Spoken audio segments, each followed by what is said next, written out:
It's Wednesday night, and it's a special Wednesday night. Let's get it.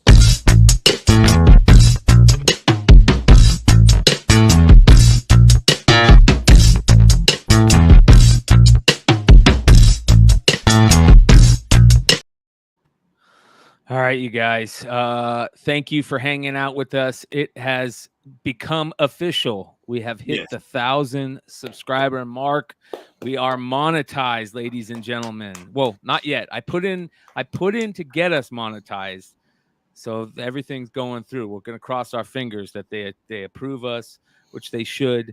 And then on top of that, San Diego Comic-Con is this week.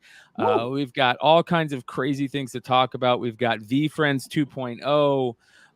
We've got NFT craziness. We've got crypto craziness. I mean, everything's crazy right now. It's fucking summertime. It's hotter than hell everywhere.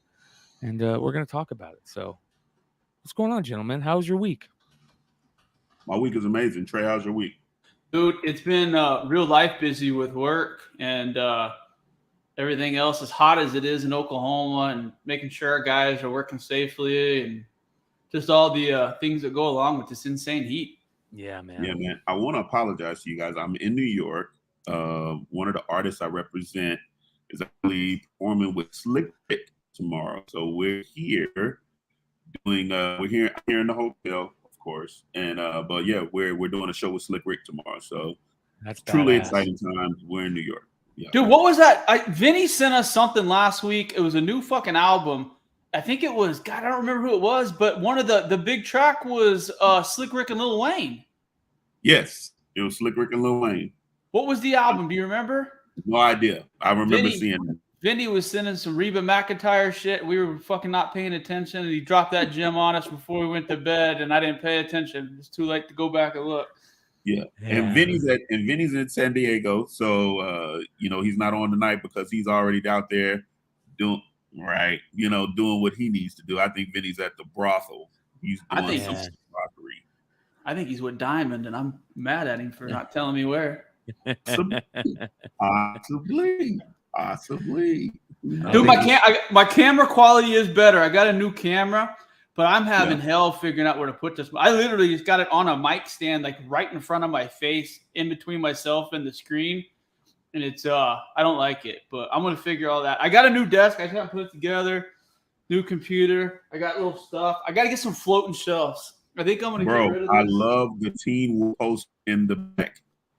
That is a limited edition Mondo. If you see, there's that one, and you can kind of see in the corner, there's the one from the Rocky 5. Yeah, that Rocky 5 one's sick. Let's see if I don't fuck it up. I'll post it up real quick. But... Speaking of Mondo, while he's grabbing that, did you see that? Ooh. Yeah, that's got to go up, bro. That's got to go up. Pretty cool. Yes. I love the Mondo shit, man. We got to do a deep dive in the Mondo stuff at one point.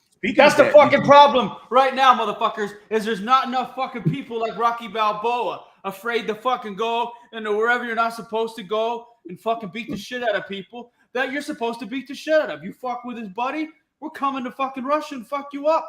That's the attitude Americans used to have.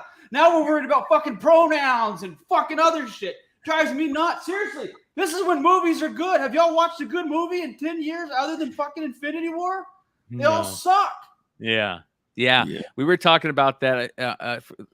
Maybe it was on this show last week where we were talking about it, but where all these writers, they don't even read the backstory on the shit they're writing on anymore. It's like Taika Waititi's doing a Star Wars movie, and he literally asked Natalie Portman if she wanted to be in it. It's like, did you not know she's fucking Padme, you dumbass? Anyways. After the pandering him and her did in their last interview for that Thor movie, I'm done with that. I'm done with him. I thought he was good. Like, I think he's a talented director, but Thor was a shit movie. Yeah. In my personal opinion. There was no connective tissue. I mean, it's pretty bad when Hemsworth and the director have no idea that the Thor is going to return, is going to show up at the end. How fucked up is it at Marvel right now? If no one's telling Chris Hemsworth what the fuck's going on and he's surprised that there's going to be more Thor, that's a cause. That's a sign of alarm for me. Right. Miss Marvel was I wasn't the only people who didn't watch Miss Marvel. I mean, if you look at the ratings and the IMDb and the Rotten Tomatoes, not good. Yeah. Have you heard about the rumors about that movie? And No. I don't know if this is true or if it's just people trolling. I tend to believe it's people trolling, but somebody said that it might be part musical. What? Yeah. Captain Marvel. Now, again, this could be a troll. This could be a total troll, and a spoiler troll Reddit back page type thing. But supposedly, the rumors are that Carol Danvers is on some planet, and the other two Marvel girls go to get her, and it's half the movie is a musical. And I mean, I thought that could be a troll. It sounds like the whole Joker thing that they're doing with what's her name now. That's going to be a musical, the Joker 2 movie, which is stupid too. Yeah. I feel like either we're just so disconnected, which I don't think we are. I think that it's just falling apart. But I'm cynical. I'm super cynical. So. I'm cynical too. But here's the thing: we talked about it a little bit last week, and everyone was like, "Oh, you don't like anything." I love Stranger Things. So there is some, and there was 20 minutes of fucking Obi-Wan that was good. There was 20 minutes that in Obi-Wan that you could put up with anything in Star Wars, but the rest of it was just the sum of a bunch of shit parts. That's what I'm saying about Thor is the Natalie Portman stuff was forced. Granted, was it canon? Absolutely, but it was forced. It was horribly forced. And Chris Hemsworth is not a comedic actor. Did a couple of the scenes with him and Ruffalo work in the early Avengers stuff funny? Okay, if you're into that shit comedy, yeah, it was kind of funny. But now they're trying to make it like he's a fucking comedian instead of the god of fucking war. Yeah. That's why I was really hoping, just along with a ton of us, that, hey, when we found out Gore the God Butcher was going to be the character, we were going to get that Jason Aaron storyline. We were going to get the 3 different timelines of Thor. We were going to get his granddaughter. Like, we were going to get that cool shit, man. And Taika Waititi literally did an interview where he said, him and Hemsworth say, oh yeah, they gave us a ton of comics to read through, and I didn't even open up. I only opened up one and didn't even read any of the words. I was like, what the fuck are you doing? Like, don't admit that. You're just going to piss everybody off. Black Adam's my only... If Black Adam isn't good, which I'm going in with high hopes. I'm a fucking DC guy, always will be, but everything they've done for the last 5 years has been shit. I didn't like the Joker that much. Granted, I know some people did. Like it. I didn't like the Joker that much. I like Jared Leto's Joker. That's my Joker. I don't know why. I like that. I'm with you. You know, speaking of that, I'm gonna reach back on it. But dude, that was when comic books were so much fucking fun to me. Is right when the Suicide Squad. You remember the soundtrack and how excited everyone was. I mean, everybody at fucking CBSI. Or do y'all have tickets? What night are you going? It's not like that anymore. No. I gotta beg Doc Joe to fucking go to opening night movies now. I mean, literally.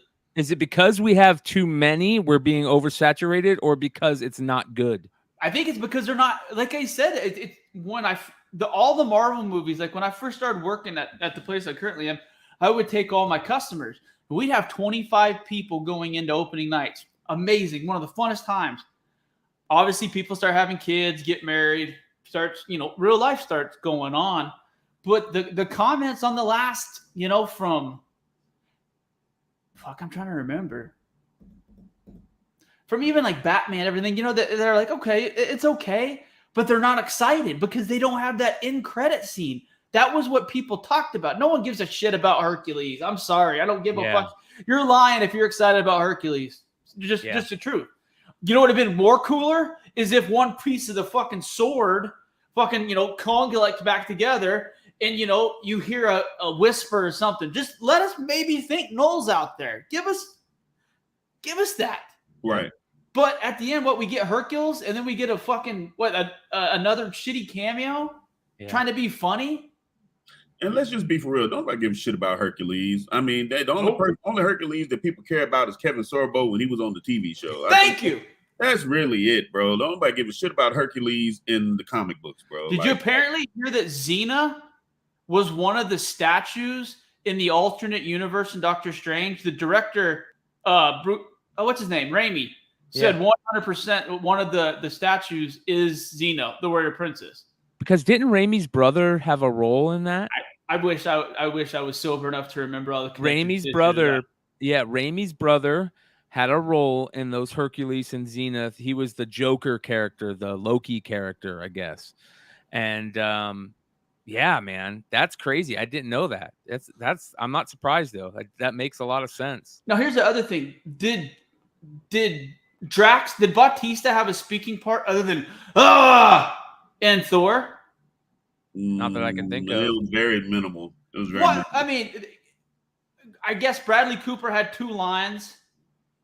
It's just like, why couldn't we use that fucking money and actually got a better gore CGI'd?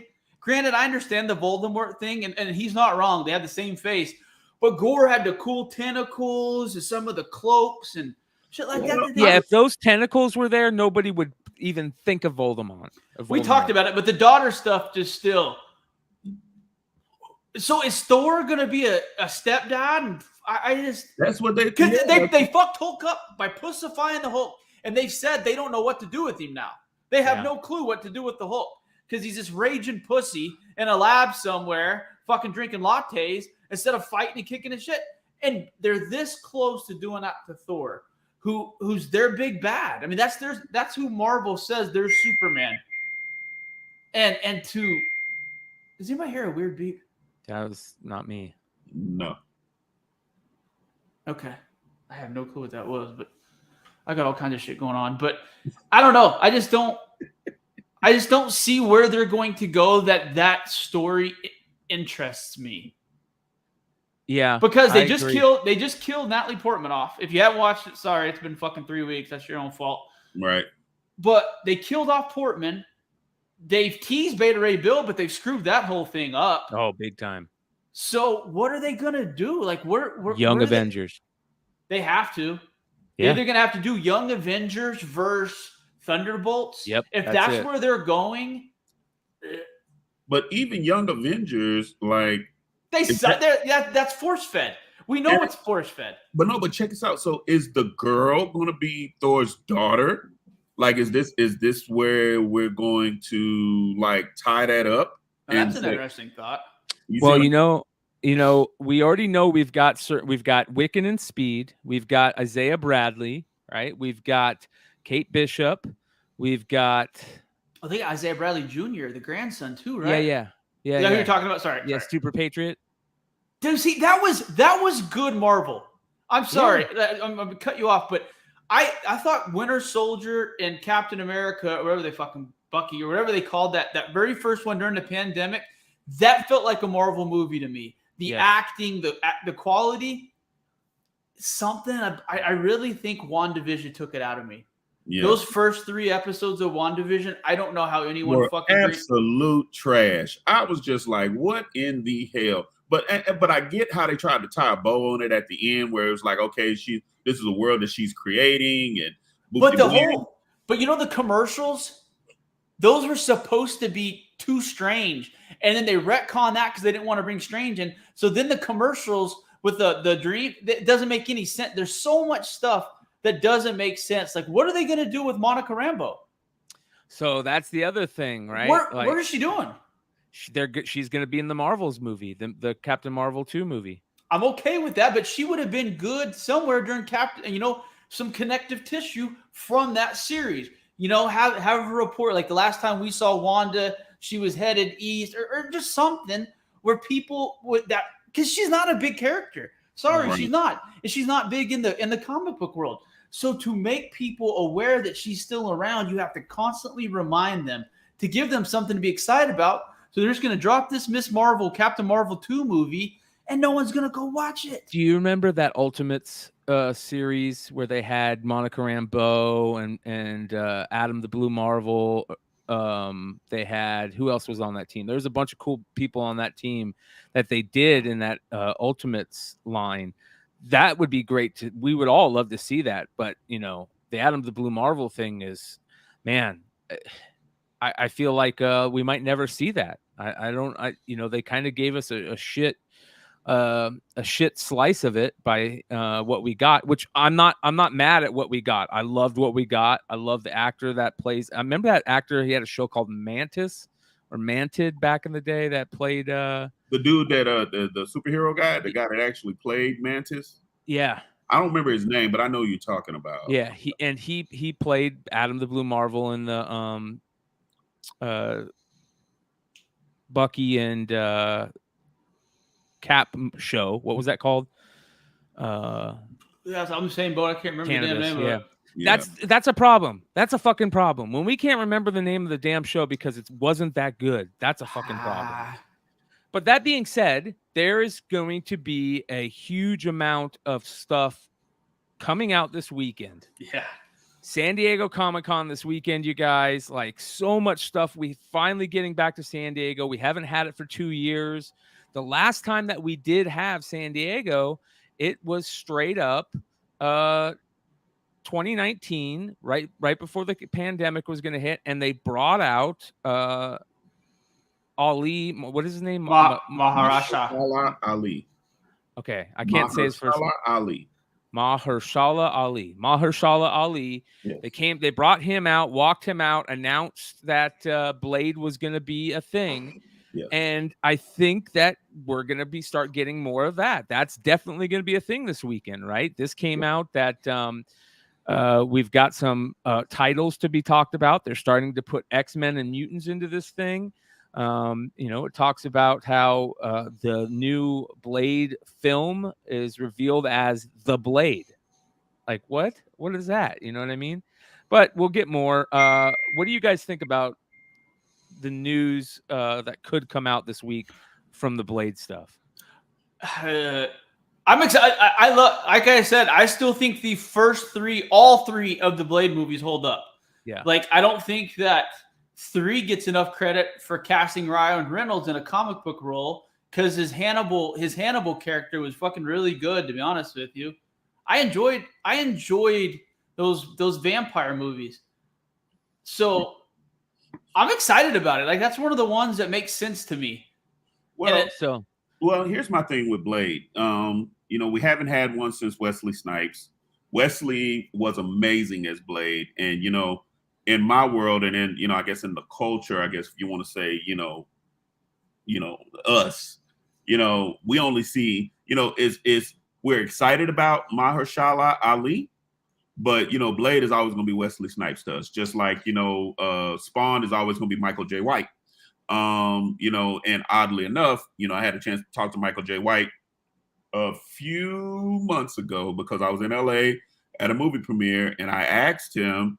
I was like, hey, are y'all, and I'm just switching gears right quick, are you thinking about coming back to Spawn? And he said that they are actually in talks of shooting a new Spawn movie, and he would accept the role again. Like, he's actually going to accept the role again. All for it, because the original Spawn movie and the HBO fucking series are 2 of the most underrated comic book fucking properties available. The Cape CGI from the original Spawn movie right now fucking hold up, in my personal opinion.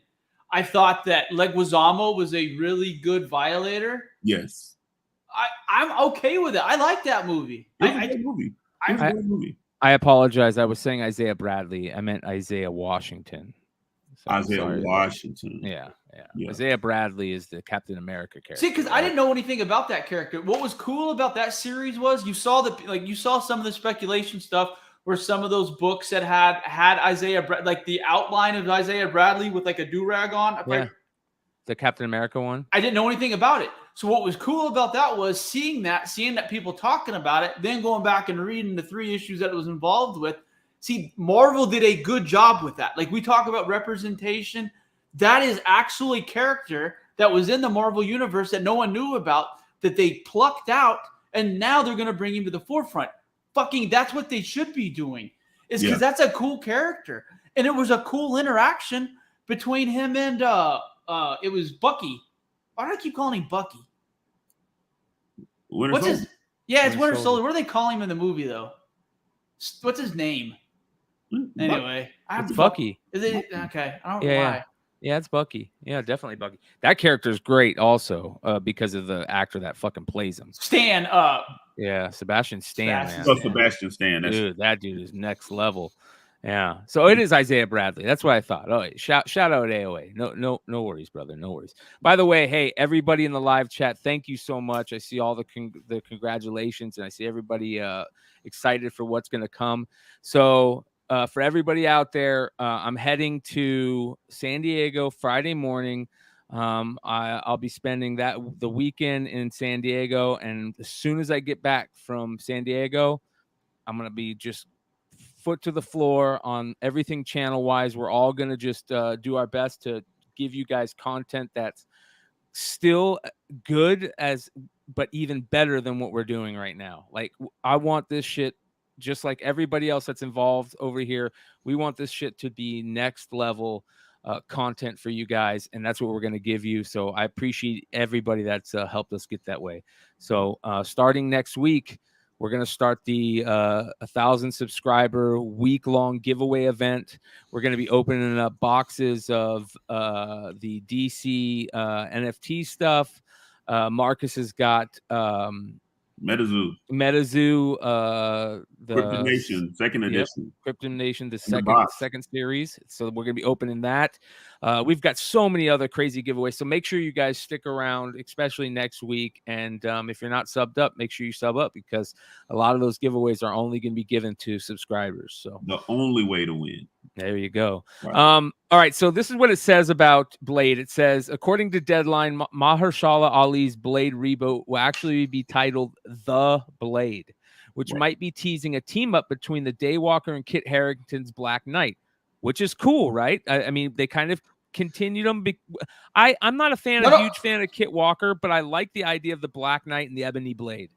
I do. That's what I was going with this on the Ebony Blade stuff. So then in a 5-movie span, they're going to have the Necro Sword and the Ebony Blade, and there's no connective tissue. No.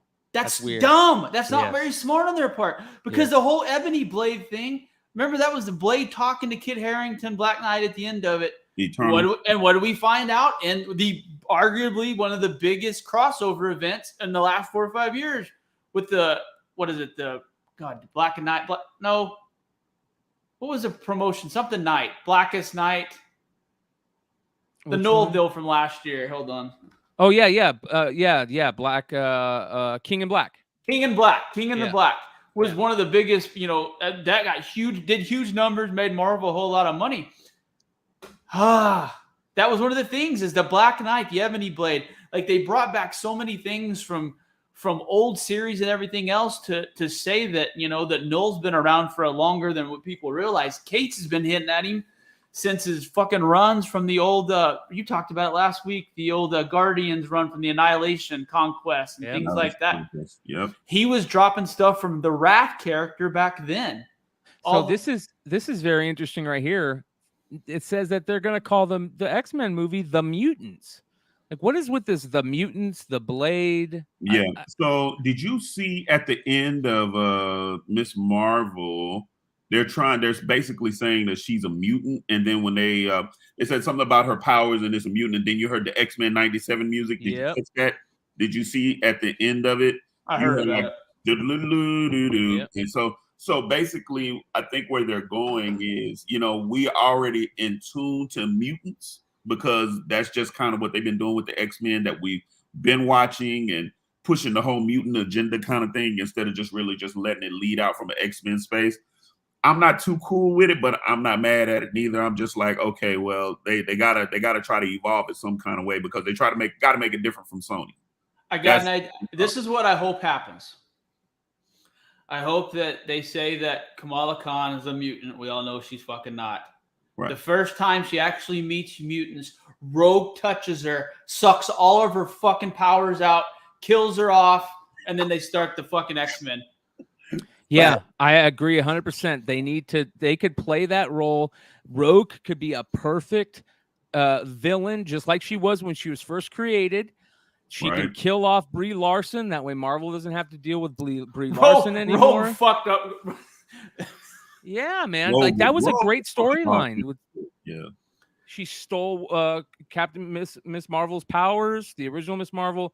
That was just fun stuff, man. And they could totally pull that off. And a lot of people are specking on that, rightfully so. I don't blame them.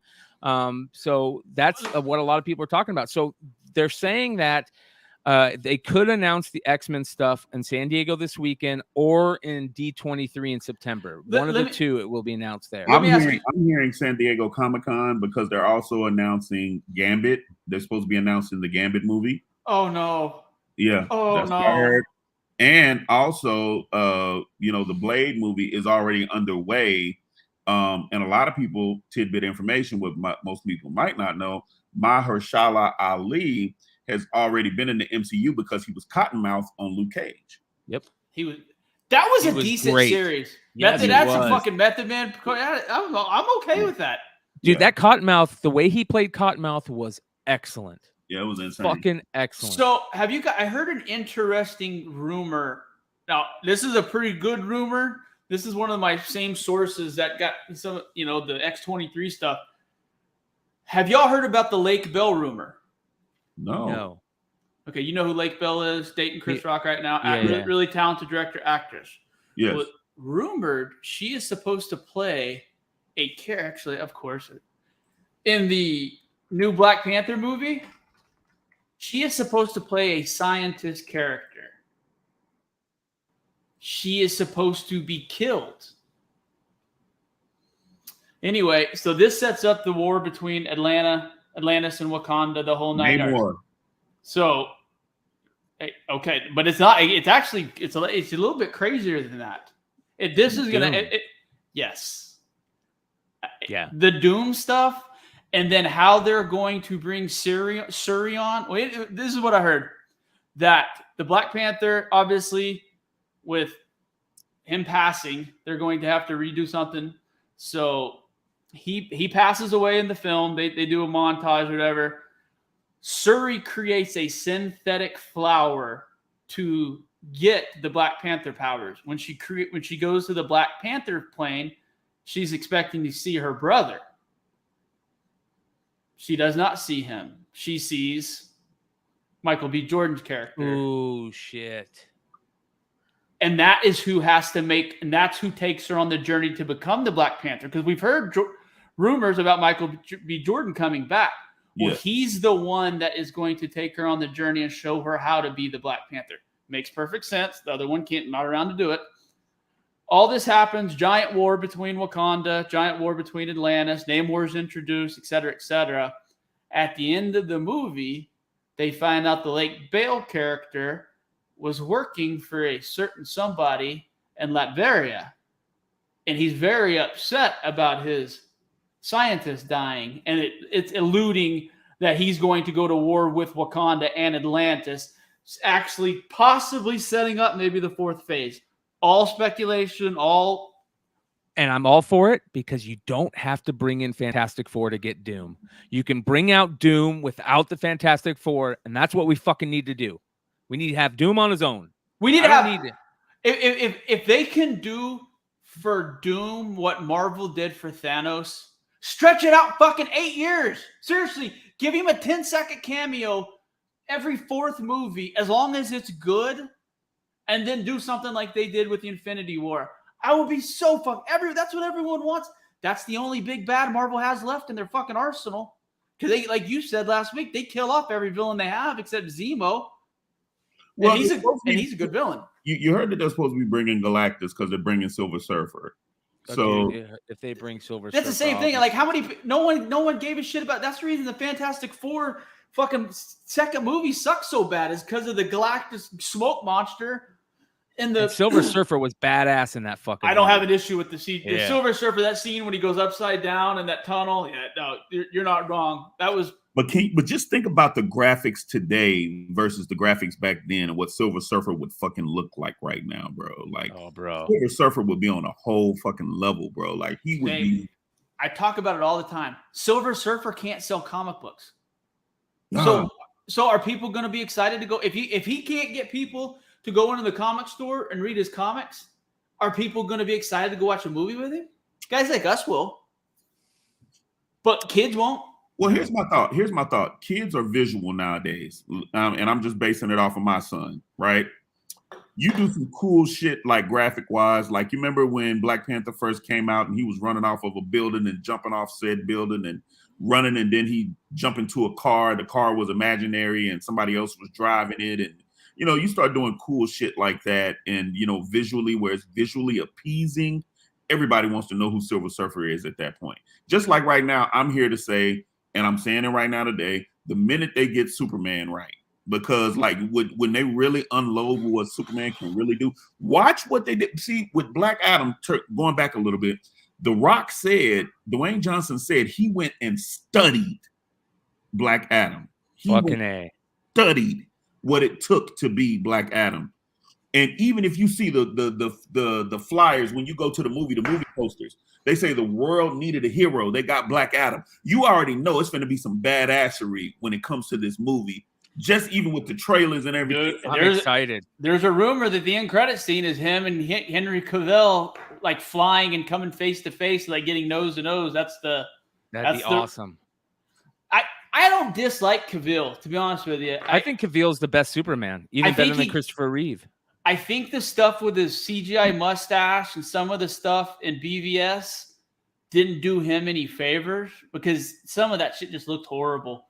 And the cut wasn't very good. Yeah. Well, let's talk about this real quick. Did you guys see this? So this was interesting. We're talking Black Adam. The Black Adam character is one of my all-time favorite DC characters. I think he's so underrated as like that vigilante / hero villain. He plays that line. He's Stone Cold Steve Austin. Yes.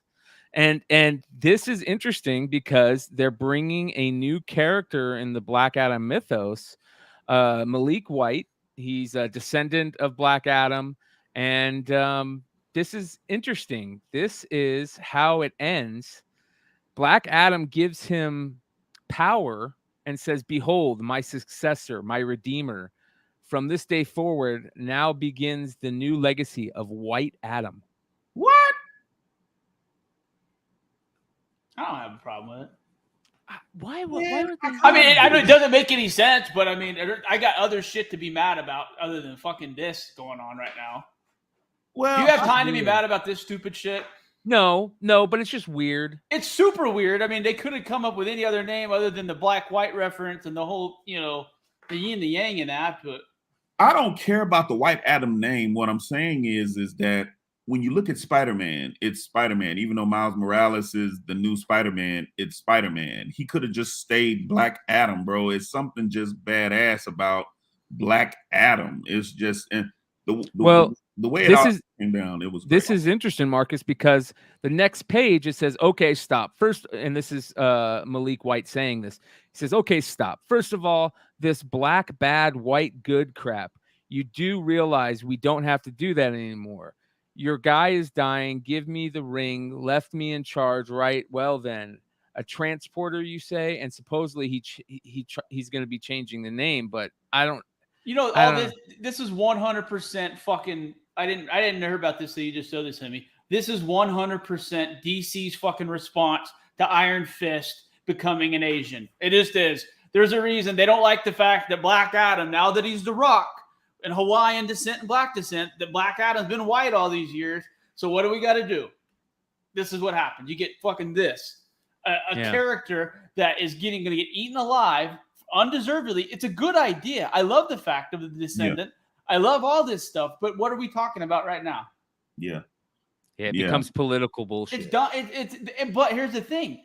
And what Tom Taylor and some of these writers have figured out, just to write the most dramatic shit ever, because CNN and Bleeding Shit and all these horrible fucking media outlets, they love it. I mean, it's literally like cocaine to them. Anytime that they compose something with race baiting or sexuality or anything at all just to cause people to fucking argue, that's what they want to post. And that's what this whole article was about, was to cause shit. It's dumb. Yeah. And then, I mean, like I said, the kids fucking arguing about it in the next panel. Yeah. Weird. It's weird. It's very weird. Like I said, we didn't talk about shit like this back in the day. We talked about like the soundtrack and who are you excited to see and who do you think is going to play this character. Now we're just, comics is in a weird spot to me. That's why I'm excited. Like maybe the Spawn stuff. Let's get away from Marvel and DC. Let's see some different stuff. Let's see what Image is gonna do. Let's see how Image is run. Man, Image has had a great run too, even on Amazon with Invincible and some of the other shit that they've been doing. That Invincible run, the cartoon on Amazon Prime. Bro, have you guys seen the new book that came out from Skybound? That's Skybound X. Did you guys see that by any chance? I saw that they got robbed. I heard something about the Skybound guys' fucking storage sheds got robbed. That's horrible. Poor Big Clutch, man. We'll talk about that. But this is this is interesting. They got the new Skybound X book coming out, right? And I'm trying to find the covers. They have variant covers that are coming out for it that are all going to be the Battle Beast stuff. But the Skybound X book is going to be the first time that Ryan Ottley and Robert Kirkman have done Invincible since the final episode or final issue. So that's cool. We all want to see Ottley and Kirkman writing Invincible stuff again, but it'll be Battle Beast. Clutch will be out in San Diego. I guess he's going to be doing unveiling the new variants for this. They look pretty sweet. But I think what Marcus said really hit it is that animation has put Invincible like on a level where you don't need live action. If it's written good enough, you can do a freaking animation of it and we'll fall in love with it. We don't have to have it. We want hundreds of hours of Thundercats, G.I. Joe, and He-Man that literally we can do the animation from apps on our phone now. We got no issues with it. As long as the story's good and it flows, guys like us will watch anything. Let me say this. With Image and the success of Invincible, I know that they said they would never do a saga anything, but with that, if they did that as a cartoon, because you couldn't make it a live action, it's too crazy. But if they all just came together and said, hey, let's just make a saga cartoon. Saga would look good using HBO. Manga artists. HBO. Oh man, yeah, with some manga. Dude, a saga on live action and HBO in 10 years is 100% plausible. It's gonna be interesting to see what Sandman looks That's like. Where I was going to this. Like, man, Neil Gaiman is I wasn't excited about it until this last month, and you hear Neil Gaiman talk about it. He's genuinely excited and like hyping it up, and you can tell that it's not just hyperbole. Like they might have something. So I'm excited about that because there could be some connective tissue. You know how I felt about Lucifer. I thought it was one of the most underrated TV programs. It had dick to do with comics other than the name, but he had a cool cameo in the crossover from the WB and all that shit a couple years ago. Well, speaking about all that, Spider-Man is its 60th anniversary, right? Coming up this week. They got this whole new Comic-Con museum that I think we talked about it last week, where they have all the original art there, which is really, really cool. It's out in San Diego. So I suggest anybody that's going to be out in San Diego, stop by and see that original art museum. But they're also doing that Beyond Amazing thing, right? So you're going to have, if you remember last, a big book during this time a few years ago was the D23 variant, right? That they put out for that Marvel 1000. We talked about that. They're going to be doing the same type of thing for this book coming up. And guess who's going to be in that story or writing one of those stories? Neil Gaiman. He's going to be doing a Spider-Man story in that issue. Wow. So be on the lookout for it. I wouldn't say spec on it. We've already talked about that. We already said, it's probably not the best thing to spec on. Story-wise, though, it could be interesting. It could be very interesting. So let's see what happens with that. But yeah, man, all this Spider-Man stuff is going to be crazy. It's going to be interesting. It's kind of cool to see, all them talking about the 60th anniversary. It's kind of a bummer Stan Lee isn't here to be part of that, but it is what it is. Going around fucking sexually harassing nurses and shit. I give him a pass. Oh boy. Where was it? Hold on. You can Google this shit. It ain't like I'm fucking just making stuff up. Oh yeah, no, you're right. So here it is. It says, beyond amazing, the campaign is filled with product offerings, pop-up experiences, special variant covers, fan events, and exhibit at San Diego Comic-Con, video game releases, and more. So they're going all out for the 60th anniversary for Spider-Man. What is this Marvel Kith? What is Kith? Do you guys know about this? I did. Kith is a street brand from New York City. It's kind of like Supreme. It's gotten very popular. And this last Monday, they released 60th anniversary variants, and Bot World ate them up very, very, very quickly. They're doing okay. I don't know where I feel like. Here's the thing, guys, because I spent $2,000 2 weeks ago. Kith during the British Open, they had exclusive golf clubs. J.R. Smith and a bunch of other people were hyping them up. These Kith exclusive golf clubs, putters, head covers. I bought a set of clubs, and they were flipping like crazy. They ship in November.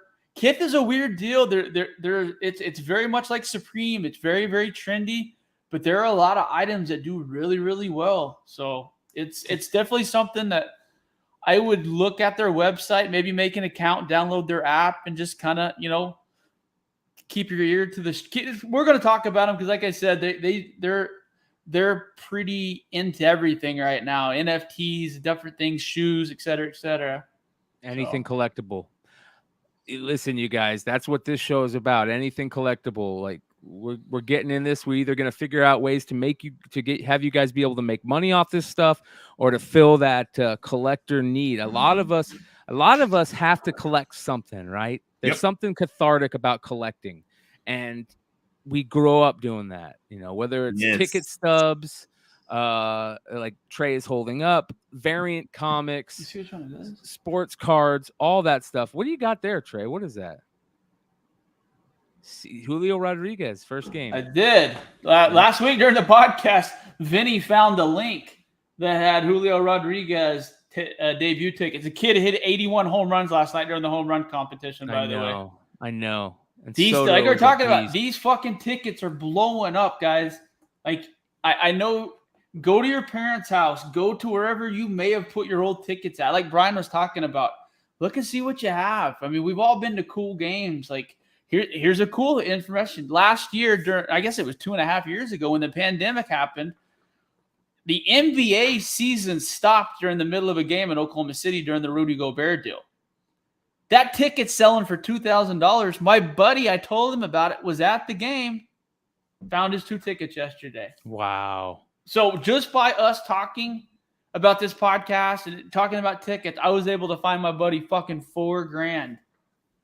So you just, like I said, a lot of people don't know what they have. There's thrift stores, there's other people. Just tickets are cool right now. And the video game thing, I'm about to get into the video game thing like I did comic books, which is dangerous. And the thing that's cool about the video game thing right now is that we're all at that same starting floor that we were at comic books about 10 years ago, where people kind of know what they have, but there's different variations and print runs. Don't know. There's just a lot of things that people don't know about yet or ain't hit to yet in that video game, me included. And golly, Vinny's got my mind just doing fucking circles every day. Yeah. Trying to figure out, we are about to go into a recession. We're in a recession, depending on who you ask. Is it smart to invest in collectibles right now? My gut says yes.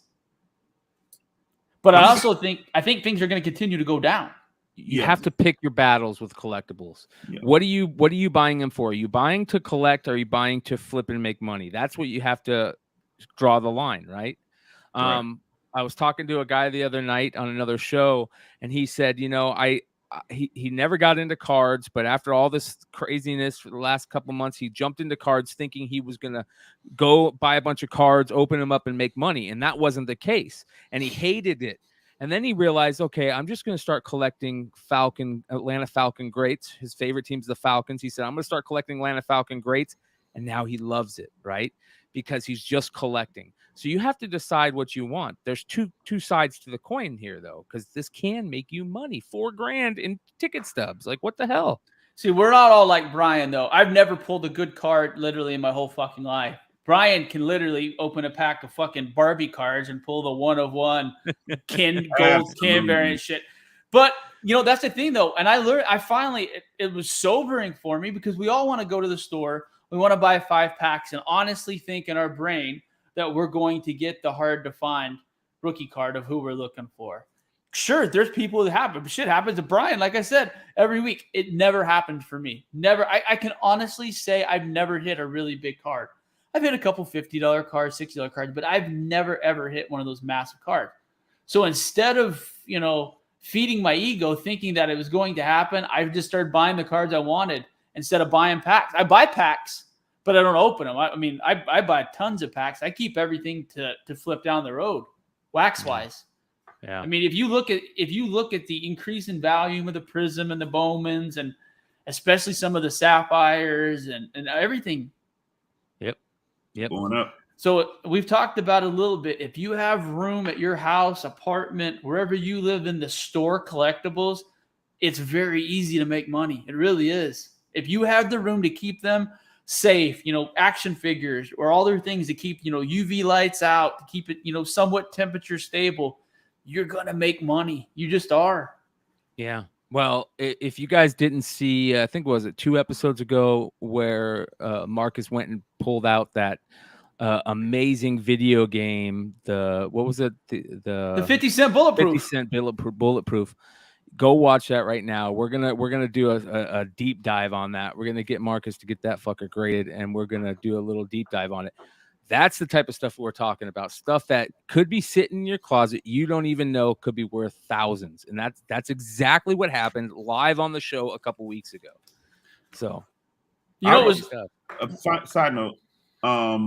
Another thing that I found, I was at a GameStop and they were doing the Nintendo DS, the Pokemon Nintendo DS.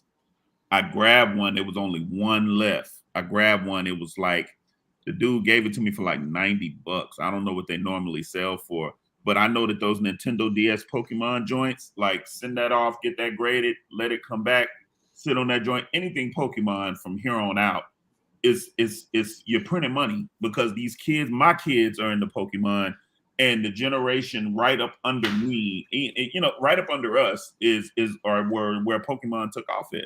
Fuck, I play Pokemon Go at the airport fucking every time I'm at the airport. I really do. Like, when I'm bored at the airport waiting on flights, I'll fuck around with Pokemon Go at the airport, walk around, try to catch shit. Yeah, absolutely. Well, and kids that grew up with Pokemon are getting expendable income, right? Or how do you say that? Is that how you say it? Income. Disposable income. Thank you. Hey, Vinny, if you got time to comment, you got time to work, motherfucker. Man, put him to work, man. Tell him get on. Tell him stop playing. You know what? He might have his feet kicked up. He's away from the get on, kids Vinny. and the wife. Cut charades. The disposable income is a big part of this right now, and a lot of those kids are jumping to NFTs and stuff like that. And here's a perfect example that might be something to look into that Marcus brought up: this Crapopolis stuff from the creator of Rick and Morty. Yeah. So, man, look, let me tell you something. This is an early call. So, and I want to share this like this. We will start doing early calls like this with the people who become members when we start doing the NFTs and all the other things that we're getting ready to do once you're a subscriber. But I wanted to do this one today because, you know, it's like I want to start easing you guys into NFTs and what they do and what they can do for you, right? So this is one of those low risk, high reward joints, right? So, you know, this is the guy, the creator of Rick and Morty, one of the co-creators of Rick and Morty, Dan Harmon. He already has a deal with Fox. Fox Animation has picked this up already. There's a cartoon that's going to be attached to this, right?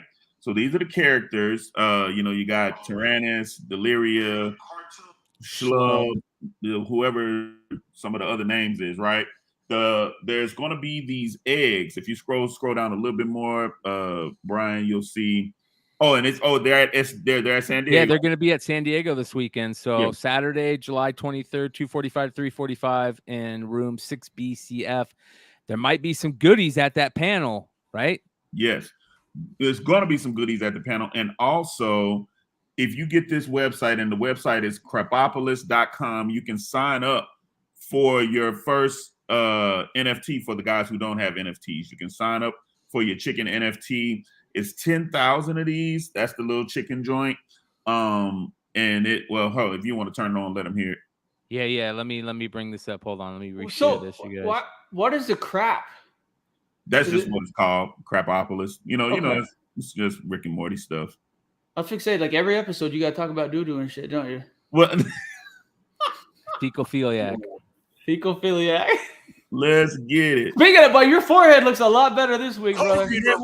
I got it together. Thank you. Dan Harmon, co-creator of Rick and Morty, comes Crapopolis, the first ever animated series curated on the blockchain, and the first Crapopolis NFT collection, Crap Chickens. Minting a one-of-a-kind chicken featuring art from the show unlocks early access to exclusive content like a token-gated screening room, special merch, private experiences, and a chance to vote on stuff that'll appear on the show. Like Crapopolis itself, this is the start of something great. And unlike the modern world, hopefully we won't screw it up. Watch Crapopolis, a brand new series. Coming to Fox 2020. That is smart, man. No, that's a fucking Marcus. Well done, sir. I had no idea about that. And so it's going to be an interactive. Yeah. So with that little egg, you get the little chicken. You'll be voting on what happens in the episodes. So right now, another piece that's doing that is the DC Bat Cowls. I was going to talk about it, but I'll save it for the next one. But DC Bat Cowls, that was the one where they have an NFT, you get the cowl or whatever. There's a comic book that they're currently drawing out right now, and you get to vote on it being a holder. And however many bat cowls you hold is how many votes you put toward the thing. So the last thing that they just did was who's going to be the villain. It was going to be between Brainiac,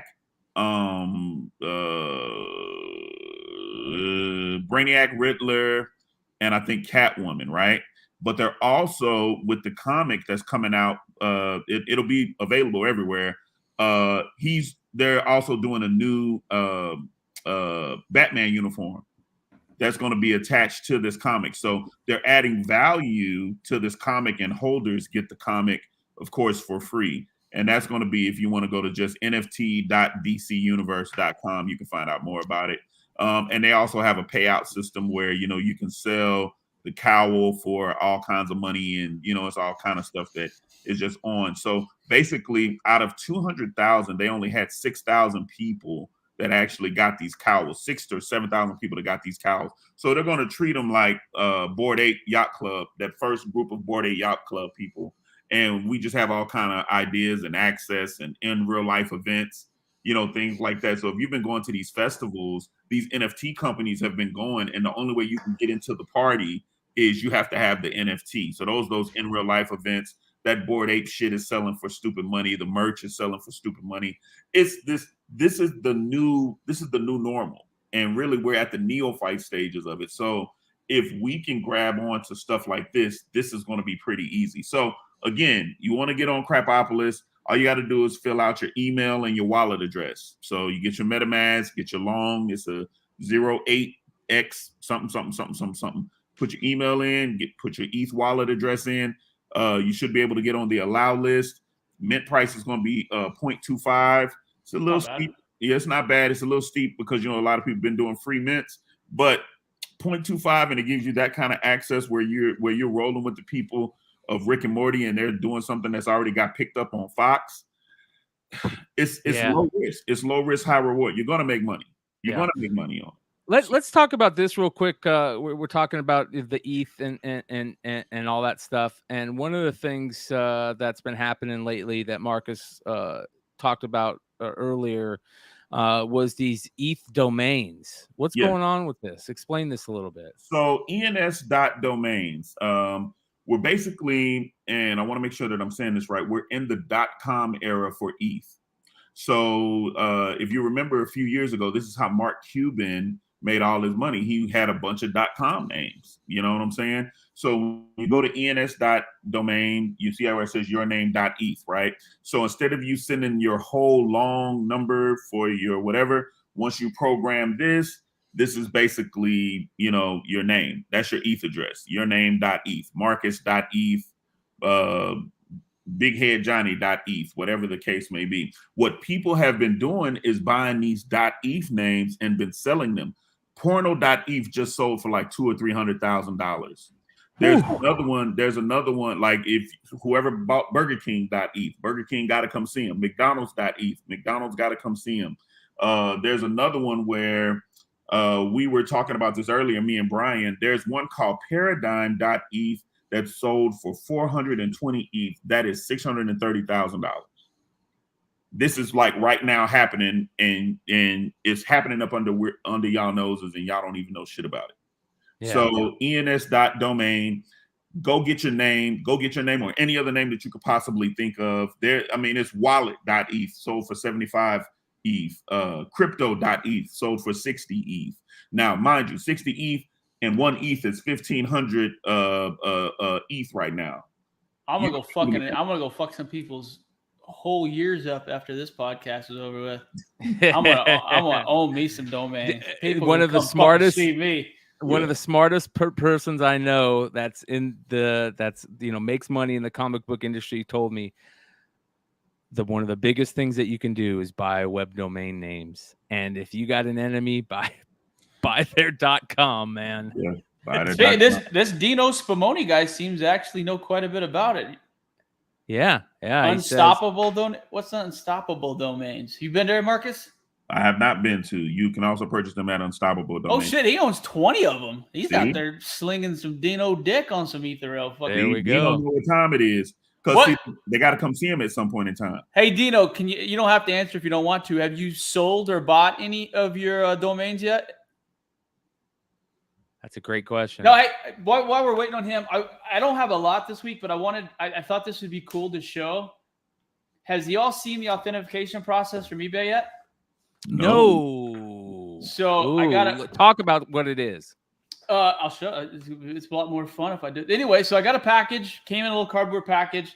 I bought a card and sent it to the authenticator at eBay. I knew it was authentic, but I just kind of wanted to see what the process was. It was free, so I might as well do it. So I got it back. Authentic without a doubt. Wow. Search is over for now, et cetera, et cetera, et cetera. So you open it up. Oh, nice. Wow. And it's free to do this. Free to do this. It lets you, make sure that it's not any fake. And there's some fake authenticated cards and stuff out there now. But I got my Tiger Woods. And what's cool is it came with this white case too. I assume that it goes, fuck it, I don't care. Take it out. I assume it goes over the PSA holder to make, I don't know. We're going to find out though. That's exactly what it does. That's cool, dude. It's another layer of plastic to put on your PSA case. Yep. Oh, wow. So do they do non-graded cards too? I don't know, but here's the thing is I sent that Julio Rodriguez rookie we talked about, I bought last week, to the same thing, and it should be here tomorrow. So, but any of those hard to get raw cards, I think it's over. I think it has something to do with value, Brian. I think if it's over $500 or $600 that eBay offers it, so I think it would apply to raw cards too. Someone should research that. Don't hold me to the fire on that one. So. Bro, I got so many first edition shadowless Pokemon cards that are graded. I'm sending them joints in, bro. I gotta do it. Yeah, if it's free. The only problem is, it's free, but now you got to be careful because the fucking USPS will fuck your shit up. Dude, oh my God. I got to show you what they fucking did to me today. USPS horror stories. Segments starting now. Oh my God, dude. Wow. That's badass. Top Gun Maverick, yeah. You bought that at the movie theater? By the way, people were saying Top Gun Maverick was a good movie, and yeah, it's bigger than Avatar and Titanic, right? Yep. As far as gross wise, it's number one. Tom Cruise's first $1 billion movie. Think about that one. Wow, what does that tell you? Yeah. All right. Ooh, I know. I saw this. Oh yeah. Signed. Dude, they fucking got a UPS fucking bent it. Oh no, dude. Is there a records? crease in it? Yeah, there's a crease in the sleeve. But I know a guy who can press some shit, and we're gonna fuck with it a little bit. So Kanye sign. That's beautiful. We talked about it. You know, here's the thing. There's a bunch of people out there right now that are so fucking rich, they don't have to sign autographs ever again. Think about that. Think about the people. Why would they sign an autograph? They're so far above fucking signing autographs. Kanye West is one of them. There's no reason for him to sign autographs. He's a billionaire. Chances of him doing concerts and things like that probably ever again are going to be one-offs, things like that. He's just not going to sign. There is a bunch of musical artists out there. Get their sign. We talk about buy things, I used to talk about in comics all the time. Buy the stuff that you like.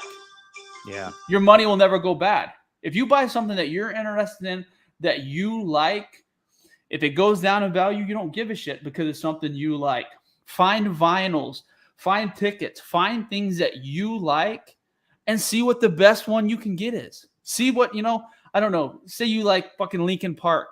Go look up Linkin Park vinyls. Go to the highest, see what the most expensive Linkin Park vinyl there is. See what you can do. I'm trying to find Hall & Oates. Sarah, smile a while for me, Sarah. Ooh. You didn't think I had it in me, see, but I got it. I didn't think you were going to do that tonight. Look, side note, Dino said he has sold a few. He sold a few ENS. Interesting. I love shit like this. Like, there's money out there to be made if you got to look for it. You know what I mean? It's just like comics in the early days. But it's out here. If you're lazy and if you want a fucking bird nest on the ground, you ain't going to find one anymore. But if you're on Discord, if you're listening to podcasts and you have a network of friends that collect, there's a lot of avenues for information out there. We want to turn this into an early style CBSI as far as the information portion, where every day on Discord or wherever we decide it's going to be our home base, where we're going to have you guys posting, us posting, whatever we find that morning. You know what I mean? We're going to talk about it the night before. We're going to talk about the different drops. We're going to talk about shoes coming out. If Prism's coming out on Walmart or Target today, we're going to do our best job to try to equip you guys with the tools that we have to try to flip some stuff or even collect some stuff. Like I said, I always assume I'm going to flip things, and I never do. I just keep them. That's why I just have a whole room full of shit, and you go and look it up, and it just continues to go up in value. And if you keep it dust-free and temperature-controlled and keep UV lights out, it's just going to continue to go up in value. Yep. This is interesting. Minecraft creator rejects NFTs, saying they create a scenario of have and have nots. Wow. Yeah. So let me hit that for a second. So, and I want to hit that with this bit of information. I know a little girl, and I think we talked about this a couple of episodes back. It's a little girl who comes home from school every day. She jumps on Minecraft. She delivers pizzas, digital pizzas in the Minecraft universe.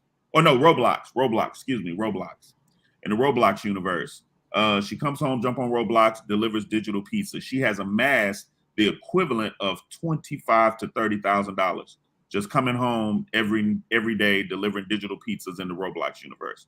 With Minecraft, what they're saying is that a lot of people are building like NFT stuff on the back end of the Minecraft game or whatever. There's like certain worlds that can be built, and so now you go play your world on their, you go play your game on their world, where Minecraft is denying all of that. And what they're saying is that as such, to ensure that Minecraft players have a safe and inclusive experience, blockchain technologies are not permitted to be integrated inside our Minecraft client and server applications, nor may they be utilized to create NFTs associated with any in-game content, including world skins, persona, or other mods. But the word on the street is that Minecraft is banning all of this because they're getting ready to drop a Minecraft NFT. They're getting ready to drop a Minecraft NFT. Smart. Marcus, I got to interrupt you for 1 second. The shock drop for the SDCC exclusive just went live on the NECA website, the NECA website. They just announced on Twitter they're doing a shock drop of all their exclusive on the website. They do Ninja Turtle action figures, Gremlins, things like that. If that's when you guys are looking for any of those exclusive items from SDCC, check that out. Sorry to interrupt you, Marcus, but I just got an alarm. So. No, what's the website? NECAonline.com. The NECA store. TheNECAStore.com. The NECA store. Let's see what Take they a look. got. This is the type of stuff we're talking about, you guys. Here it is. We're live on it. We'll see what they got. Let's see what they got. Teenage Mutant Ninja Turtles. So the pre-mutation pack is what some of the groups are talking about. Here's the pre-mutation pack right here. 150. Add it to cart. Right? That's all you got to do. Add it to cart. So there's that. Like I said, they just announced this on Twitter. I'll send it to the stream.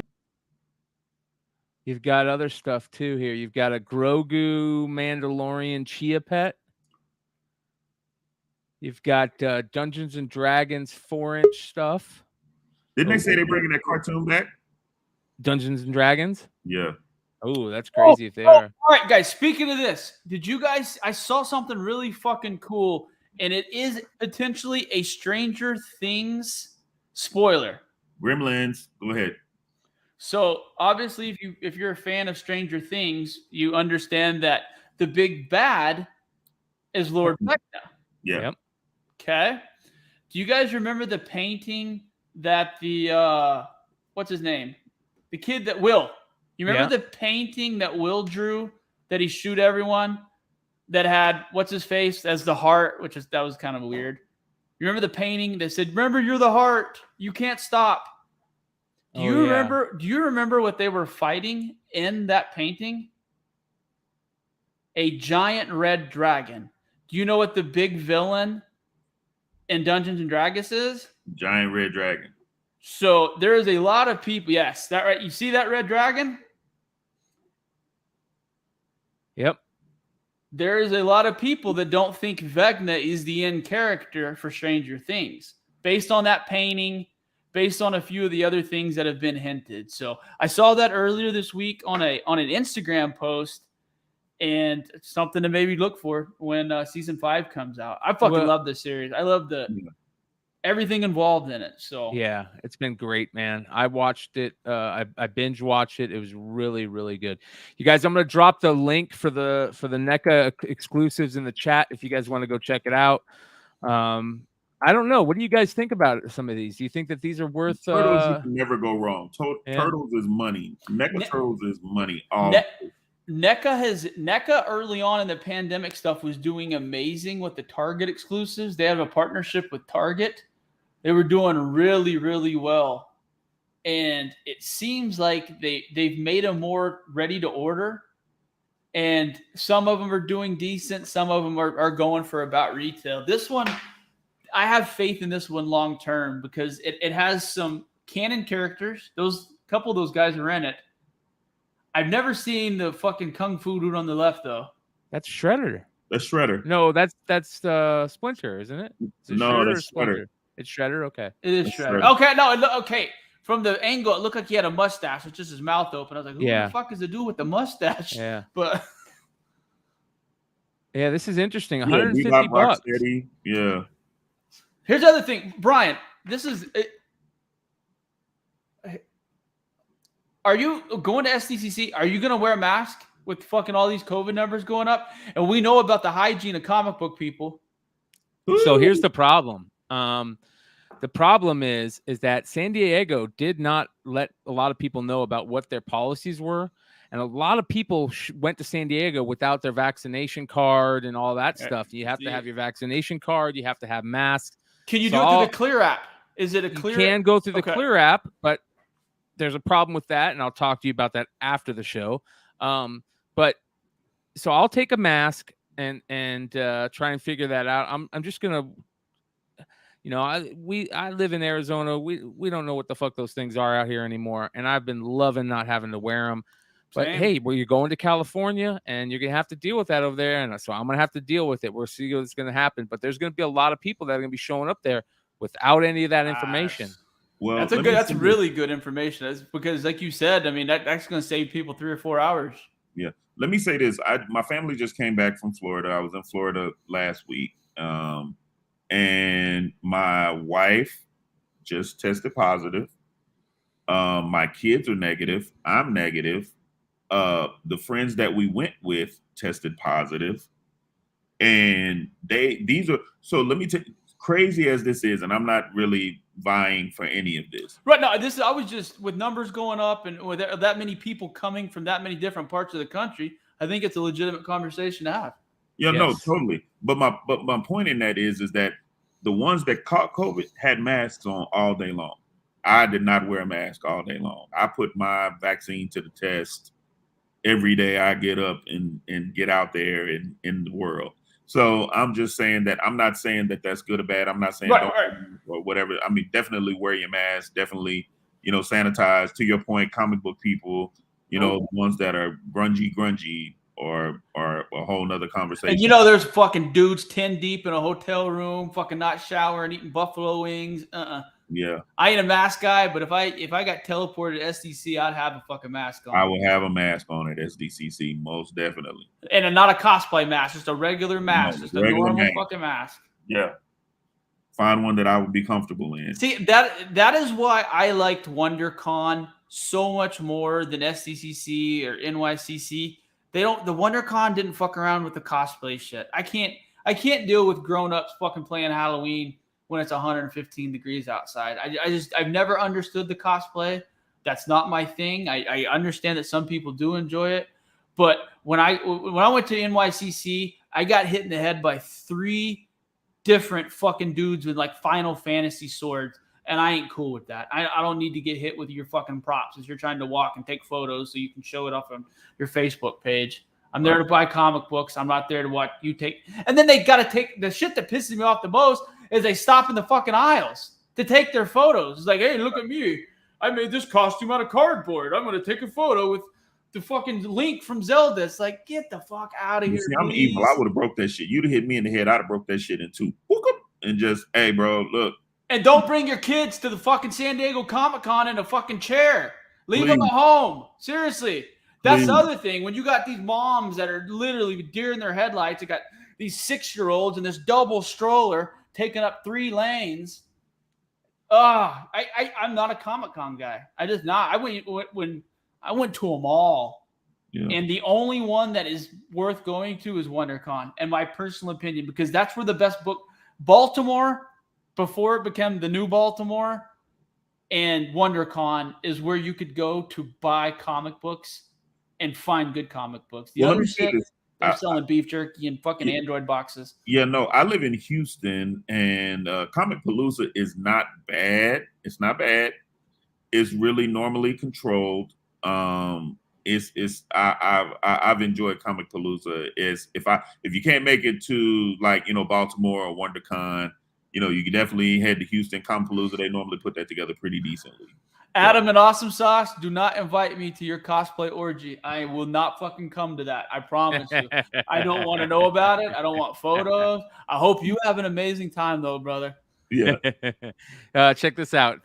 Comics Chef says 3 sticks. Nice cap. Are you a huge Whataburger fan? Yeah. And are you from Texas? I'm from Oklahoma, which is a superior state to Texas. And watch your mouth. We got to talk about this shit because I'm so tired of listening to people talk about fucking In-N-Out Burger. You know what? In-N-Out Burger would fucking go out of business if it was around in the fucking 80s and 90s and had to compete with this fucking thing. This is the hamburger of the United States of America. Absolutely. In-N-Out Burger's fries are atrocious. But if you're going to go to Whataburger, you have to make sure you go to the one in Corpus Christi. That's the original one in Corpus Christi.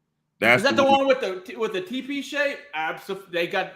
But now they have the one that's a whole restaurant. It looks like very futuristic. But if you want the teepee shaped ones, you got to go to the country. You got to go in the country, or you got to go to I live in Katy. I live in outskirts of Houston, which is Katy.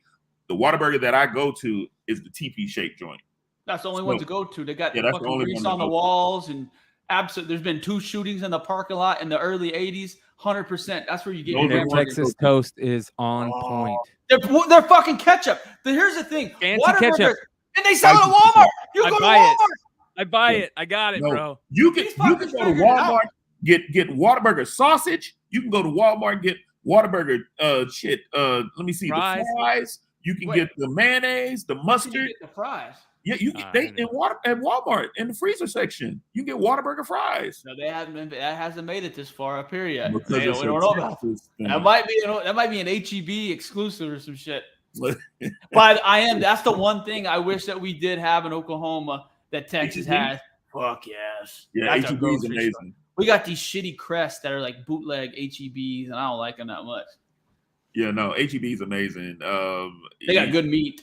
Yeah, that's where you go get your meat. If you're gonna go, don't go to Kroger, don't go Randall's or Tom Thumb or Publix. You want to go to HEB. Publix is for like fucking snooty rich white people. I can't do Publix either. Publix fried chicken is amazing though.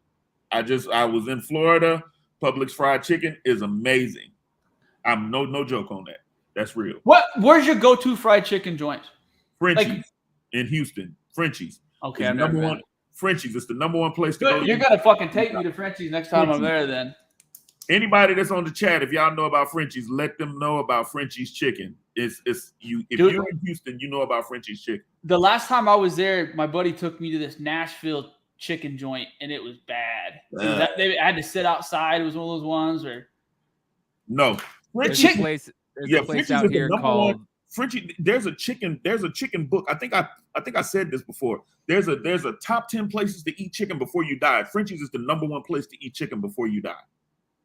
Frenchie's. I love this. Is my hometown joint, Lolo's Chicken and Waffles. That's the Phoenix joint right there, South Central Avenue. If any of you guys are out in Phoenix. Big Leg took me to the Roscoe's, the famous one. Yeah. Roscoe's Chicken and Waffles. Not the Long Beach one, but the one that was in like East LA. We ate there. In the hood, yeah. The one got the flies all in it and shit. There's flies all in the restaurant. Yeah. I went in there with I did not think I was going to get a very good meal. The waffles are waffles, but the fried chicken was fucking good. Yeah, but it ain't Frenchies. What does Frenchies do different? Is it just the batter, the breading? What do we got? So Frenchies is from the family they're called the Cruzos. They're from Louisiana.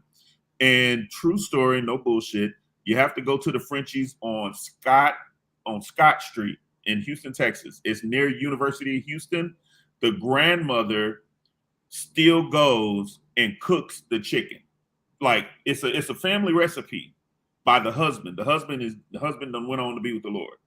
The wife still comes and cooks the chicken. She will come once, twice a week and cook the chicken. And you can tell the difference from when the people that just got the recipe and when she brings her ass in there and cook the chicken. It's different. All right, we're going. And next time I show up at Houston.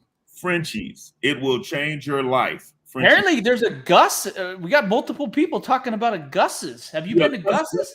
Gus is in Houston too. Gus ain't Frenchies. All right. Gus ain't Frenchies. Dude, you know, Bryan, you know my favorite restaurant if I was a serial killer and I had a last meal, it would be from a place in Scottsdale. Wait, hold on. Is it? Are you talking about enchiladas? No, close. Okay. Blancos. Oh yeah. They have the best chicken fajitas. That's when I go places, I check out. I usually go and find the best pizza and the best fajitas, and it's chicken fajitas. I've never had better than at Blancos. Like my buddies, when we go to Phoenix, they make fun of me because I make them eat their fucking lunch and dinner 2 of the 3 times that we're there. So it's funny. I always give people. Brian, do this for me. Can you pull up the top 10 chicken places to eat? It's a list. You can just Google this shit. Now go ahead, finish and say what you were saying. Every time somebody comes out to Phoenix and they hit me up, and Drew from Wanda Comics recently did this. He hit me up and he's like, "Where should I go?" I go, Scottsdale, Blancos or enchiladas. They're right there out there. Enchiladas. Oh, bro, it is fucking Mexican food in Arizona hits differently. Just like Tex-Mex Mexican food hits differently in Texas, and California Baja hits differently. Arizona Mexican food is real deal, like Mexico food. You guys use green chilies. That's the thing is that the Arizona, New Mexico, you guys use green chilies differently than all the other basins. From what Hatch green chilies, Yep, that's 100%. Hatch green chilies, corn tortillas. Fuck that. I can't do corn though. Neither can I. I'm a flour guy. I'm a flour. I gotta have a little sugar, some shit in there. If we're doing, I can't do corn. All right, top 10 chicken recipes. No, chicken. I'll tell you one of the most underrated chicken things. We're talking about this is in the late 90s. Long John Silver's had a breaded chicken strip for a while for 2 summers. All right, here we go. I got it. Fuck, it was so good. I got fat off those fucking. You guys love this. I hope everybody watching. We got 40 watching right now. We're doing chicken speck, motherfucker. Where else are you getting fried chicken speck at? You can't fucking get that anywhere else other than here. All right, here we go. KFC. No. I didn't know. Zaxby's. Fuck that. No. No, are we really gonna let disrespect KFC? Bojangles. Good KFC. Good KFC is still fucking good. The original recipe KFC. But you can't get good KFC anymore, man. Yeah, I got a buddy who went to high school, Marcus Fraser on Northwest Expressway. Y'all come to Oklahoma City, I can get you some good KFC. Shake Shack. I like Shake Shack. Shake Shack. I like Shake Shack. Yeah. That looks bomb right there. That looks good, dude. The fact that Wingstop's ahead of KFC, this list is already fucking Wingstop, Churches, Jollibee, Chick-fil-A, Popeyes. Oh, this is like national food chain. That's not real, bro. You know what? Popeyes was good in the 2000s. Popeyes became too commercial. Their chicken quality isn't the same, in my opinion. I used to like that. They used to have a spicy kids nugget. For real. Like, you had to get it off the kids menu. The only way you could get it. And it was so good. And they've changed the cut of the chicken and a bunch of stuff. Popeyes. Jollibee. Is that Jubilee? Roscoe's. There you go. There you go, Roscoe's. Federal Donuts. Federal Donuts. I've heard of that. That's in Philly.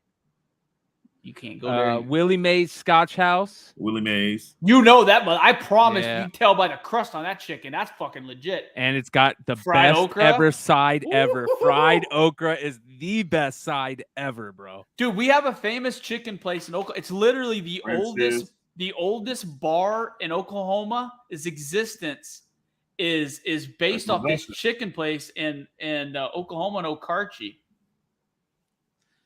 Real M.N. Jackson Fried Chicken. It's called Alabama. It's called Ishin's Bar and Grill here in Oklahoma.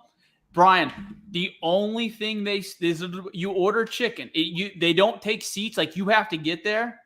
And if you don't get a table, like you can literally fucking used to be able to like wrestle for tables. Like, when people got up, whoever fucking had their asses in the tables, who got it. They bring out a full bird. You can't, none of this half bird, third bird, quarter bird shit. You have to order a whole bird.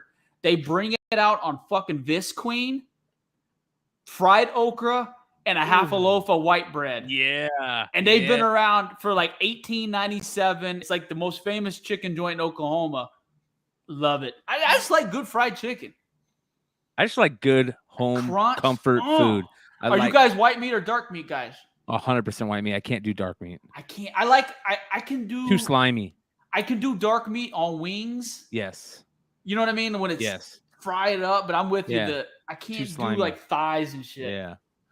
Come on, Frenchies, where you at, baby? Now, don't do me like this. Don't disrespect me. Baker's, Barbecue Inn, Celebration Restaurant, Bird Biscuit, Hodak's. Beasley's Chicken and Honey. Ooh, that looks bomb. What are they? 45 best. Where are we at? Bertha's Kitchen, Crispy Crunchy Chicken, Max Country Store. Shit. Ray's Cafe needs to fucking go to cooking school. Yeah, look at that. That don't even look good. Well, that's Honolulu. Dirty Bird. Dirty Bird. I've ate a Dirty Bird before. It's actually Pascal's. Good. Ooh, that's got the Atlanta. That's got the green. If it has greens, it's a good chance that fried chicken is probably going to be legit. Hitching Post, Greyhound Tavern, Bessu, Ezel's Famous Chicken. That's the name right there. Look at the crispies on that. Is that the list? Oh. Chicken and Friends, Howlin' Ray's. Ooh, that looks that's bomb. got a nice crust too. Yeah. Lois the Pie Queen, Parsons Chicken and Fish. I've ate at Parsons. It's good. Bro, I'm such a fucking cornbread fan, man. I can't eat in no place called Dookie Chase, bro. I'm with you. I'm with you. Marcus and I, we're going to go down the road. Eat it no place called Damn Dookie Chase, bro. Dookie Chase chicken? Hell no. Sylvia's in Harlem. Yeah. Yep. Chatham's chicken. I'm promised just by the fucking sign alone. That's Texas, like an old Brahms that chicken's gonna be off the chain. Yeah. Dude, that's an old Long John Silver's. No, seriously, go up, scroll up. Look at the windows. That's an old Long John. I fucking guarantee it is. We've got Stroud's. That's it. Oh hell no, bro! You ain't got the right list, bro. Hold on, hold on, bro. Hold on. Are you guys? Are you adult chicken nugget, boneless wing guys, or are you bone in guys? When it comes to wings, bone in. Bone in. I'm an 8-year-old. Give me all flats. I don't need no drumstick. Give me all flats. You do blue cheese? Blue cheese, absolutely. Blue cheese to go fuck your mother. Yeah, that's the point. I don't eat blue cheese, but that's the only right answer when someone asks me that. You know what I like, dude? For me, wings had got to be, so I like them when they start out sloppy and then they put them through the fucking oven again and they get that sloppiness crispy. Ooh. Yes. Yeah, man, I'm all for it. People are all chiming in, bone in. Yeah, I know. Come on, bro. You gotta do it bone in, bro. Like there's no other way to eat wings. That boneless shit is for the children. Damn boneless chicken. Give me a bone. All right, we gotta talk about the best chicken condiments because this is you guys are gonna laugh at this. I bought condiments off eBay. Hell no. If anybody has a fucking hookup on Arby's sauce, if their kid works there, you can buy that, bro, at stores. I had to. Yeah. They closed the closest Arby's. I bought 25 packs of this shit. I fucking love Arby's sauce, bro. I could put that on anything. Oh, wait a minute. Stop. Are you putting Arby's sauce on fried chicken? You put it on anything, dude, bro. That's the people don't know. Yeah. This is the most underrated I 100% with you. 100%. In the United States. It's the best barbecue. It's my favorite barbecue sauce. No, barbecue, yes. Barbecue sauce. Roast beef sandwich with Arby's sauce, I'm there. Beef and cheddar, I'm there. I'll put Arby's sauce on anything, bro. I'll dip my fries in it, bro. Put a chicken tender with some of this on. Dude, a chicken nugget with Arby's sauce. Fucking game changer. I just said I ain't eat no goddamn chicken nugget. Give me a bone. Mike's Hot Honey. Bro, I love to mix fancy ketchup and honey. Yeah. Fancy ketchup and honey. I'll mix that shit. Ooh. And he's off. Yeah, he's all coming back. You guys, we got some stories. We got some stuff coming up. We got V Friends 2.0 coming up. We're going to talk about the hot cards of the week. We'll talk a little bit more about Julio Rodriguez. We got some stuff to come up that we're going to talk about. So make sure you guys stick around. There it is, baby. Fancy ketchup. And then this is the number one seed in the fucking condiment fucking tournament, in my opinion. Sweet and sour from McDonald's. Yes, sir, bro. Dip your fries in sweet and sour from McDonald's, baby. No, bro. That sweet and sour and hot mustard from McDonald's. Dude, do you remember when the Szechuan shit from Rick and Morty was selling for like $100 for a packet of fucking sauce? Didn't it come up to like 10,000, bro? Like one of something came up to like $10,000. Yeah, dude, I can't believe you just did that. That's the same shit, bro. I literally went to McDonald's today after my dad and I packed a bunch of comics. I went to go drop them off, stopped by McDonald's. They fucking forgot my fucking sweet and sour sauce. I had to drive back and get that shit. Dude, I got a sweet and sour plug. If you need some, I got a hookup on the Oklahoma. I know I can get this by the case.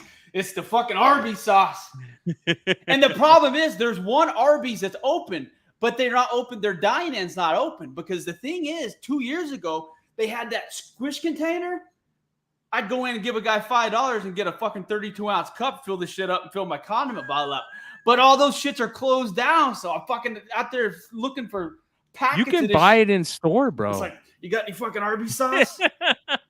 Looking like Tyrone Biggums. Hey, you got some of that Arby's sauce? You got some of that Arby's sauce? But hey, this shit on chicken nuggets and pizza is a Mod Pizza is where I get Mike's Hot Honey. Mod Pizza, you know. There's a hot version of this. You know that? There's a hotter version of this. I did not know that. It's almost too much. It almost over. What's nice about this hot honey on pizza is you don't catch it until the bite's done, and then you feel that little sweet and that little heat. That's what it doesn't overpower it. Is what I like about it. Facts. All right. See, there was other people who like the Arby's sauce. That's not. It made me happy.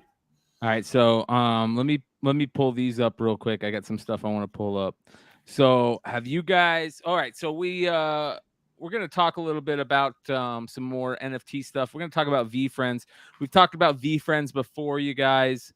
The VeeFriends stuff just went crazy. A couple of months ago, they were releasing the first set of VeeFriends cards, right? The cards, not the NFTs. And the Hive boys put us onto that. And the Hive boys were trying to get into that Dutch auction to get those, but they were going for like $2-3 grand a box in that Dutch auction. So now we've got VeeFriends Series 2 coming out, and they're on fucking fire. They're on fire. Look at that. That is what they're selling for on eBay. And these are real legit shit. Like, look, this one for $1,000 is 41 bids. $743, 37 bids. These are authentic. It's and it's crazy because they're shit fucking drawings, man. Yeah. This dude has made a killing off of these VeeFriends. Man, Gary V. Shout out to Gary V. I'm that's my guy. I'm friends with some people on his team. Man, there's a video that's literally out there where he's like, yo, I made $96,000 in my sleep last night just from people trading VeeFriends. See, that is the one thing I like Gary V. There's a grifter thing about him that I just a little bit. He's got a little bit of grift in him, man. He got a little bit of grift in him. Like, he's one of those guys, like, I think, like, if I was, I've told this story, this is how I think Gary V, if I was a vendor at a comic book or a card store and Gary V walked in, I think I'd tell him to get the fuck out. Because he's going to want to talk. That's the thing, is his whole thing is just talking. Yeah, he's very, very good at talking. And he's overpowering people when he talks. And that's what he does. I mean, if you saw him do some of those deals for some of those Jonases and shit he did for, he just fucking bulls over these fucking 12 and 13-year-old kids. And he's if you're around Gary V, you're gonna make a lot of money. Yeah. But it's just like, you have faith in these long term? Because the art shit, like you said.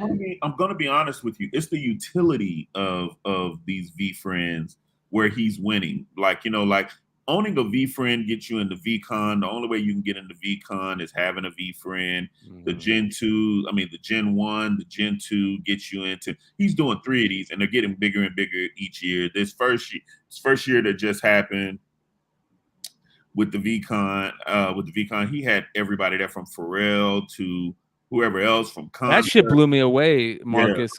Yeah. Vinny dropped on to talk about that when that was going down. I wish I'd have known you at that time, because that shit was fascinating to me to hear about the VCon shit, man. Yeah. And I'm gonna tell you how early I was on VeeFriends, and I missed the boat when he announced. And I've been a part of his Discord, and I got some friends of mine that again work in Vaynermedia. I got a text message from one of my guys and was like, yo, you need to jump in the Gary V Discord, bro. You need to jump in this. He's getting ready to launch this VeeFriend shit. It's gonna change the game.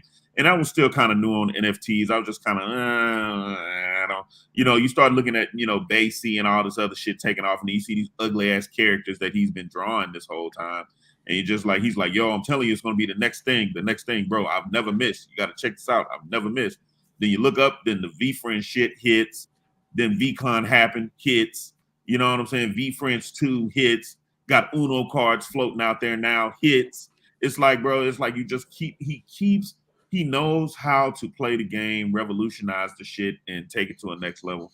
I'm not mad at Gary V. I do feel you. There's some grifter going on there a little bit, but I mean, shit. The utility part is cool. Yeah, utility is where it's at. The utility is where it's at. It's not about these characters. These characters are terrible drawings of whatever. And the shit that he drew, the shit that he drew was like stick figures. Yeah, and the shit was like in Sotheby's or Sotheby's, whatever the shit is. Yeah, bro. Like people were bidding like stupid money on the original paintings, and this was shit that he just drew on some shit. Like he pulled paper out the printer and just patient, straight up stick figures, man. Yeah, patient peacock. I'm gonna draw this. It's the peacock. The peacock. Peacock. I got a question, Marcus. Yo. Would the very first NFT of all time be the Sam's Club card? Well, that's a great question. They looked that up. That is a great question. Like, what is something like a card or something that allows you access? Do you know what I mean? Like, when you think about it, the Sam's Club and Costco cards would be the first NFT, but it's tangible. I was trying to think of like, what was it? I remember how big a deal was when my family got a Sam's Club membership. Like, that was a fucking big deal to us. Like, oh, really hell was. yeah, bro. You could get Sobeys and Gatorade on tons of them. The smell when you walk in a Costco? Hot dogs and pizza, bro. Ugh. Their pizza's good. Pizza's great. They got a boiled dog though. Yeah, I don't like their dogs. You can't do a fucking. Don't eat boiled hot dog. Eat rolled hot dogs. That's how you eat hot dogs. Fucking on a grill or rolled. Let it get the juices. So here's the first ever NFT. Kevin McCoy minted the first NFT Quantum in 2014. Oh shit, they've been doing Sam's cards since like '88. I'm gonna start buying old Sam's cards. So for one, Dino, I'm not serious at all. I'm 100% joking. I don't think I was just trying to think of things that you had to have a card that would get you access to events back in the early days. Yeah, I know there's a couple strip clubs in Oklahoma City like that, but there's some definitely in Houston. There's one called the Butt Naked. It's just straight called the Butt Naked. Just butt naked. You get a card, that's what gets you in there, the Butt Naked. Hey, Adam, that's your problem, brother. You got to quit boiling them hot dogs. What in the fuck, dude? Boiling hot dogs? What in the fuck are y'all doing? Is that an East Coast thing? Y'all not got fire up there? Fucking put some heat to that shit. You got to go Nathan's or Hebrew Nationals, bro. You don't fuck around. Who boils hot dogs? Is that a real thing, bro? I don't think nobody boils hot dogs. They boil hot dogs at shitty baseball fucking parks in like the East Coast. They don't grill them? I thought they grilled them. How can you guys eat boiled? I've never ate a boiled hot dog in my life. The flavor's left in the fucking water, guys. Yeah, it's gross. Y'all drink. All I can think is that shitty Limp Bizkit fucking album now. Hot dog flavored water or whatever. Yeah. Your house stinks. Yes. Like you're boiling hot dogs and your house smells like hot dog water. Berger, we're all fucking weird. We're here talking about this shit. We're no weirder than each other. But dude, you could go on Amazon for $32 and get a hot dog roller. I swear to God, it'll change your fucking life. Yeah. Get a good, like he said, get a good quality hot dog that doesn't have a bunch of assholes, elbows, and shit. Get a kosher dog. So, for real, I'm being serious. He's Nathan's or Hebrew, bro. He's telling you the right way to do shit. Yeah. Get that snap in that shit. It's got to have that snap. Yeah. Gotta have a good snap. Gotta have a good casing and let that shit fucking roll for about 20 minutes. Yeah. Let it get that brown crust on there. Throw that shit in a bun. Almost a reddish brown. Hey, speaking of Gary V, check this shit out. Look who was on the Hot 10 told by Sports Investor at number 4 overall this week. Gary Vaynerchuk's 2019 Topps Allen and Ginter base card. At the number 4 spot this week per sports card investors on their trending cards. Of course, Julio Rodriguez 1 and 2. The dude is on fire. We all watched it. He should have won that home run derby. I love Juan Soto. Juan Soto is what baseball needs. They need that shimmy. We all need that shimmy. Like, give us that excitement back. But Julio Rodriguez is an exciting young stud too. So it's going to be very interesting to see what happens in the future with the Julio Rodriguez or Wander Franco thing, right? Because I was more excited. 2 people are buying hot dog rollers as we speak in the comments. I'm changing fucking lives here. I'm fucking helping people out. I'm improving lives.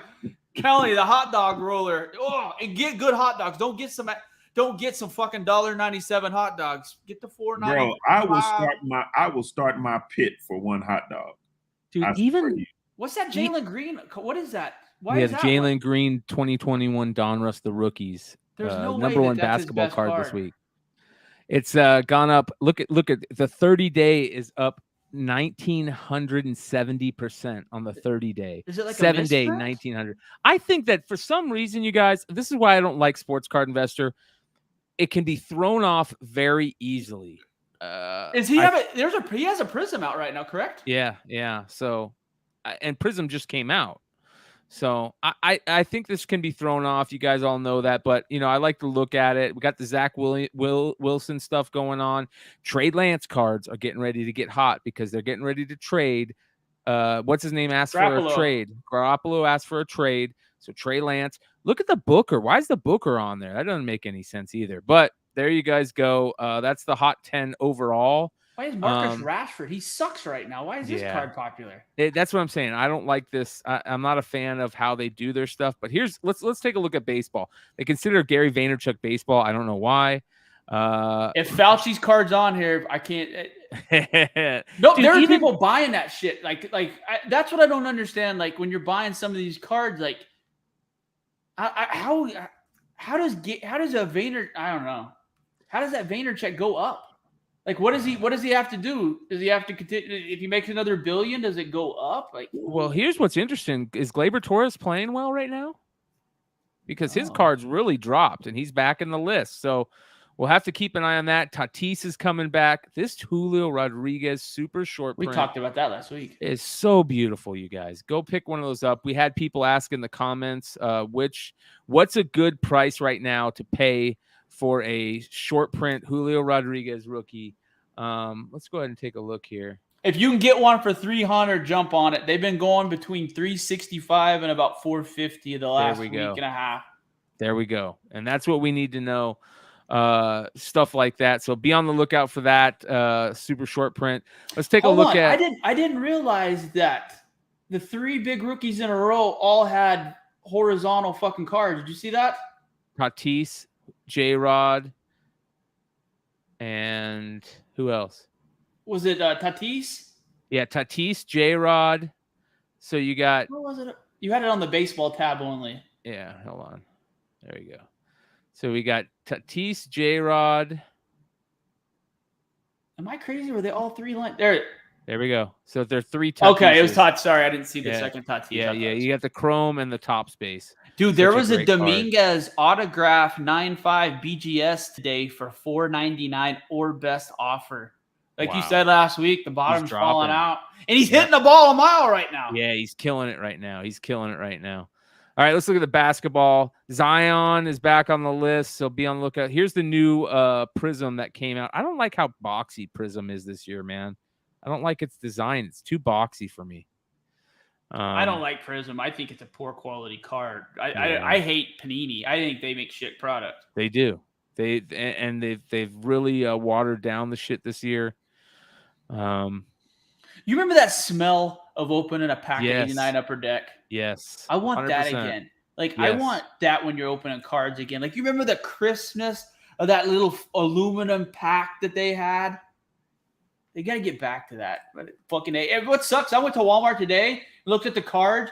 There was 30 packs of cards just opened up, just sitting in the boxes. It happens every time I go to Walmart, that people just open the packs, fucking steal cards and shit. It's crazy. It's wild out there right now. Yeah. Wild in the streets. And card prices are actually starting to fall. Well, just like everything else. So, it is what it is. But, be on the lookout. I think hockey is the forgotten. It's like the underrated flip right now. I think some of this hockey stuff, man, is where it's at, especially some of these young studs.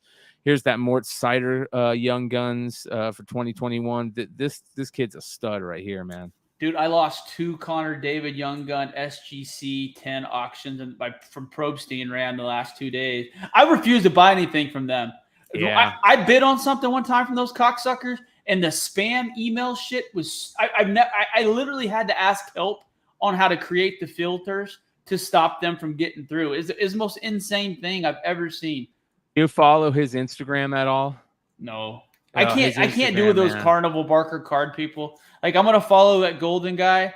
I haven't seen him do the Drake shit, so I'm gonna follow him. If he starts doing more Drakey stuff, I can't do it. It's just too much pandering. He's all over the place. He thinks he's a superstar right now.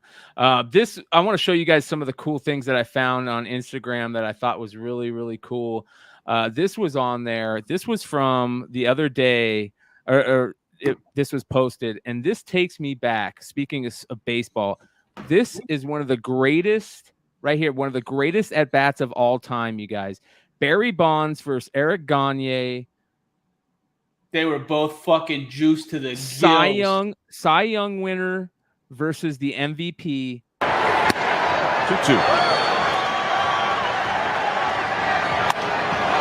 Pop that up a mile. All the players are standing He shook off the changeup. He wants to go fastball in. Now that's going to end up in the water. That's a 101-mile-per-hour fastball pulled foul. Is that a quick bat? Barry Bonds was so good, Got the fastball in at 101. Wow. I miss steroids, man. Let's juice people up again. Center field, hit well. This baby's gonna go out of here. How do you not love Barry Bonds, man? Like, I know he's an asshole. He's a major dickhead, but dude, that guy was fun to watch in the steroid era. No fucking doubt. He was fun to watch before the steroid era. Always. I mean, even in college, he was fun to watch. He was an Arizona State guy, right? Yep. Crazy, dude. Those Bobby Bonilla, fucking Bonds, Pittsburgh teams were when I first started playing baseball. Yeah. The old box hats. I still got one, by the way. I ordered one like 20 years ago. I bought one. When I first got on eBay, I got one of those vintage Pittsburgh caps. I loved it. Somebody needs to go back to that box style cap. That was gangster as fuck. Yeah. Yeah, I love those things. I hate Pittsburgh though. I'm a Philly hater. I don't hate Pittsburgh as bad as I hate the whole state of Ohio. That is old school. That's God's asshole. That's God's asshole. It's the worst place I've ever been in the world. Check this out. You want to see something crazy? What we got? Este pequeñín es Lionel Messi, hoy considerado como el mejor jugador del mundo. Lionel Messi's first participation in an international soccer tournament was when he was a kid in 1997. And this is his ID card from that time period. That is so badass. And they left the money in there too. I'm looking at the money. I didn't even know who the hell the person was. I was like, shit, that's money. Lionel Messi's first international card is being auctioned. He was only 9 years old at the time at Golden. It's at Golden Auction right now. Do you think that's his autograph? It says Messi on there? Yes. No, that makes it more interesting. Yeah, man. There's a Stamkos card of him when he was a kid that you can find. It's super, super hard to Steven. I love this type of shit, dude. I do too. Like I heard a story about a guy who was an actor and his credit card. A guy found who was it? I think I know what you're talking about. I know what you're talking about. He found it. He found a guy's wallet and he asked for his autograph. And he said, "No, I don't sign autographs." He goes, "Don't worry, your autograph's on the back of this card." And he just took the guy's credit card out and walked off and gave his wallet back. It's a story I heard. I just forget what celebrity it was. I want to say it might have been. God dang it. I don't know, but like I don't like the cards. Like I hate those cut cards that they're like, this is a signature and they cut up a check. I think having the full check is way cooler than having a cut of and then put on a card. How about this? First is a ticket stub from Pele's FIFA World Cup debut in Sweden in 1958. Wow. Look at the colors on that still. Beautiful. Crispy. Beautiful. What is it graded? It's graded a stub very good 3. 1958, man. And then here is his final FIFA game in 1970. Look at the colors on that still, though. Crisp. That's what I love when old paper products like make it out. Like that was stuck in a book somewhere or something for it to keep those colors and just everything the way it was. It's amazing. Yeah. Yeah, it's really cool. I love, we were talking about the tickets. Trey showed the J-Rod tickets. Be on the lookout for this. How about this one, you guys? You want to talk about weird cards? This is a 1998 Groyler Inc. Notable People Steve Jobs rookie card. Now that's interesting. Very interesting, man. There's the back. You guys can go see it. This is on Golden's website. It's up for auction in this current auction, but again, here we go. Gary Vaynerchuk, Steve Jobs, Jay-Z, like they got those cards, man. Be on the lookout for them. That's the cool shit that we're talking about, that we're going to show you guys, and you guys need to know of. Here's another crazy thing. Don't sleep on precious metal gems, even if they're Marvel cards. Look at these precious metal gems that are up for sale at Golden right now. These things are going to sell for record prices. Dude, I love Wolverine. I hope I'm okay with the kid from the Not the Watchman, not the the one about Kingsman. the fucking Kingsman. He was really good in that first Kingsman. He's great. He was. I couldn't watch the Elton John shit because I'm not a musical fan, but he supposedly did well in that. He sounds like he's a good actor. So he killed it. I mean, you got to think about it. This is a relatively, for all practical purposes, he's a straight guy, playing a character of a guy who did not know his. If you guys ever want to have fun, get bored, watch fucking that Candle Bra movie with Matt Damon played fucking I did watch that. That shit's funny. Laughed. I haven't laughed. That was a comedy shit to me, watching them. Oh shit. Super funny. That was really funny. Absolutely funny. Shout out to Joe's Doolin. Who is a community member. He watches all the shows. He saw us talking about tickets, and he put this up. This is the day he met Joey Ramone at an outdoor show for the Ramones, 1995. Found his ticket. Dude, that's so badass. I love seeing shit like that. We talked about this, Trey, when we were talking about tickets a couple shows ago. We said, remember when you guys would go to the shows, people are going to remember the shows that they love, and go find those tickets and buy them. And that's exactly what he did. He went and found the ticket, bought it, bucket item crossed off. Like, I love seeing it, man. Do the things that make you happy. That when you know how it is. We're all adults now. Every day there's a part of your day that sucks. You got to, worry about your parents, your kids, everything else like this. When you can find something from your childhood, your high school, junior high years that brought you happiness, reintroduce that back to your life. You will get joy from it. Yeah.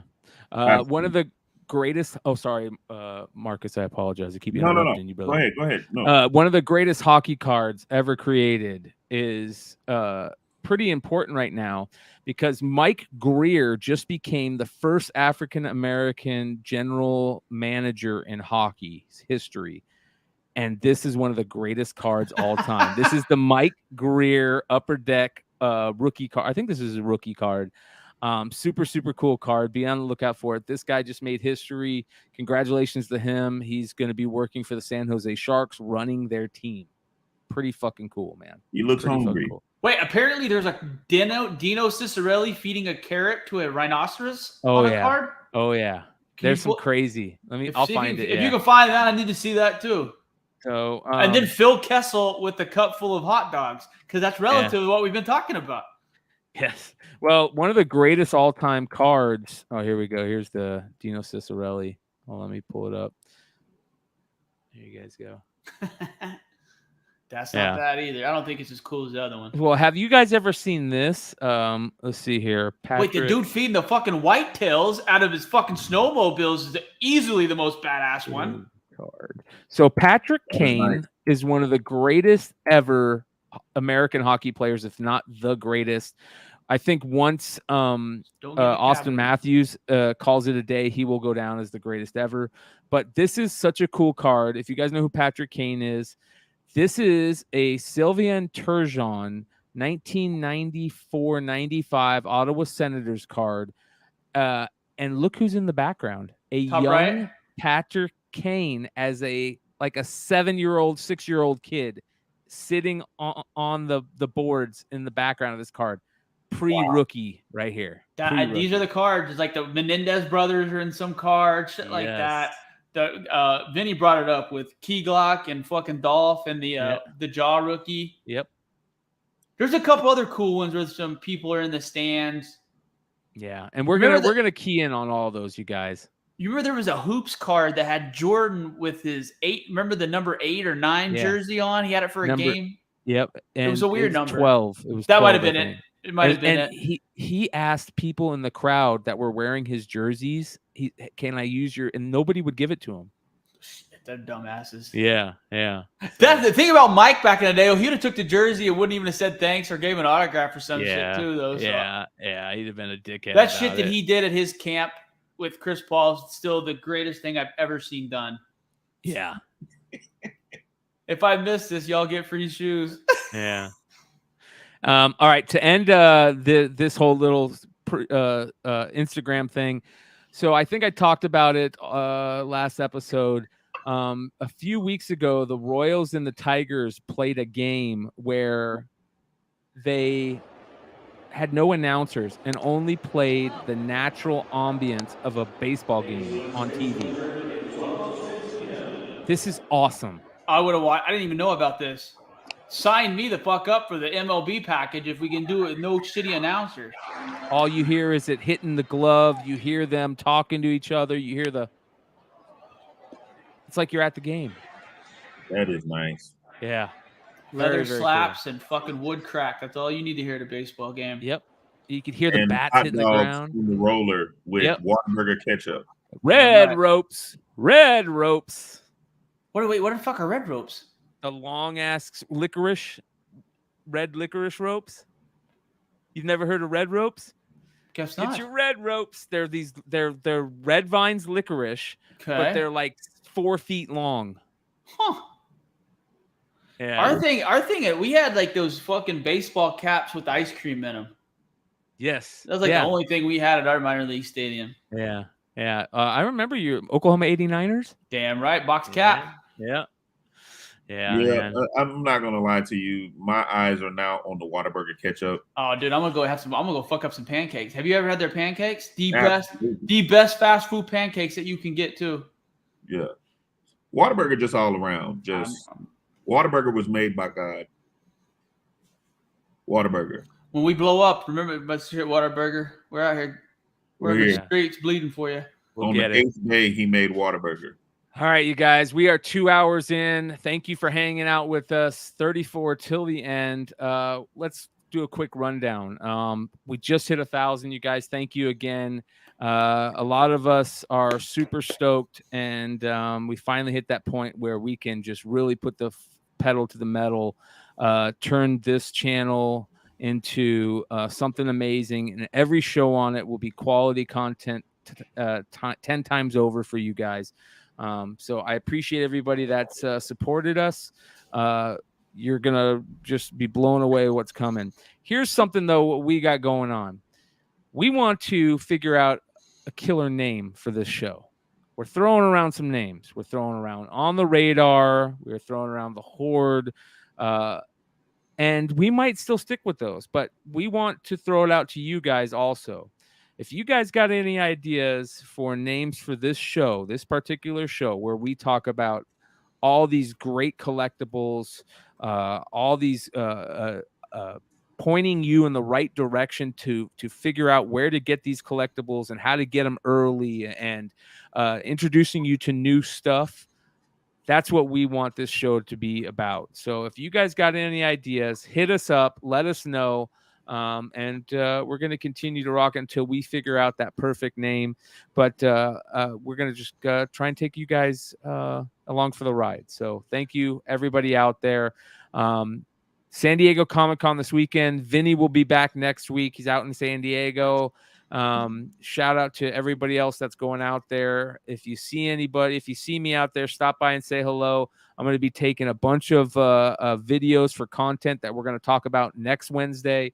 I'll have a ton of stuff to talk about. And yeah, if there's anything out there that you guys want us to talk about, leave a comment below and tell us what you want us to see, whether it's specking on sauces or V-Friends. Let us know.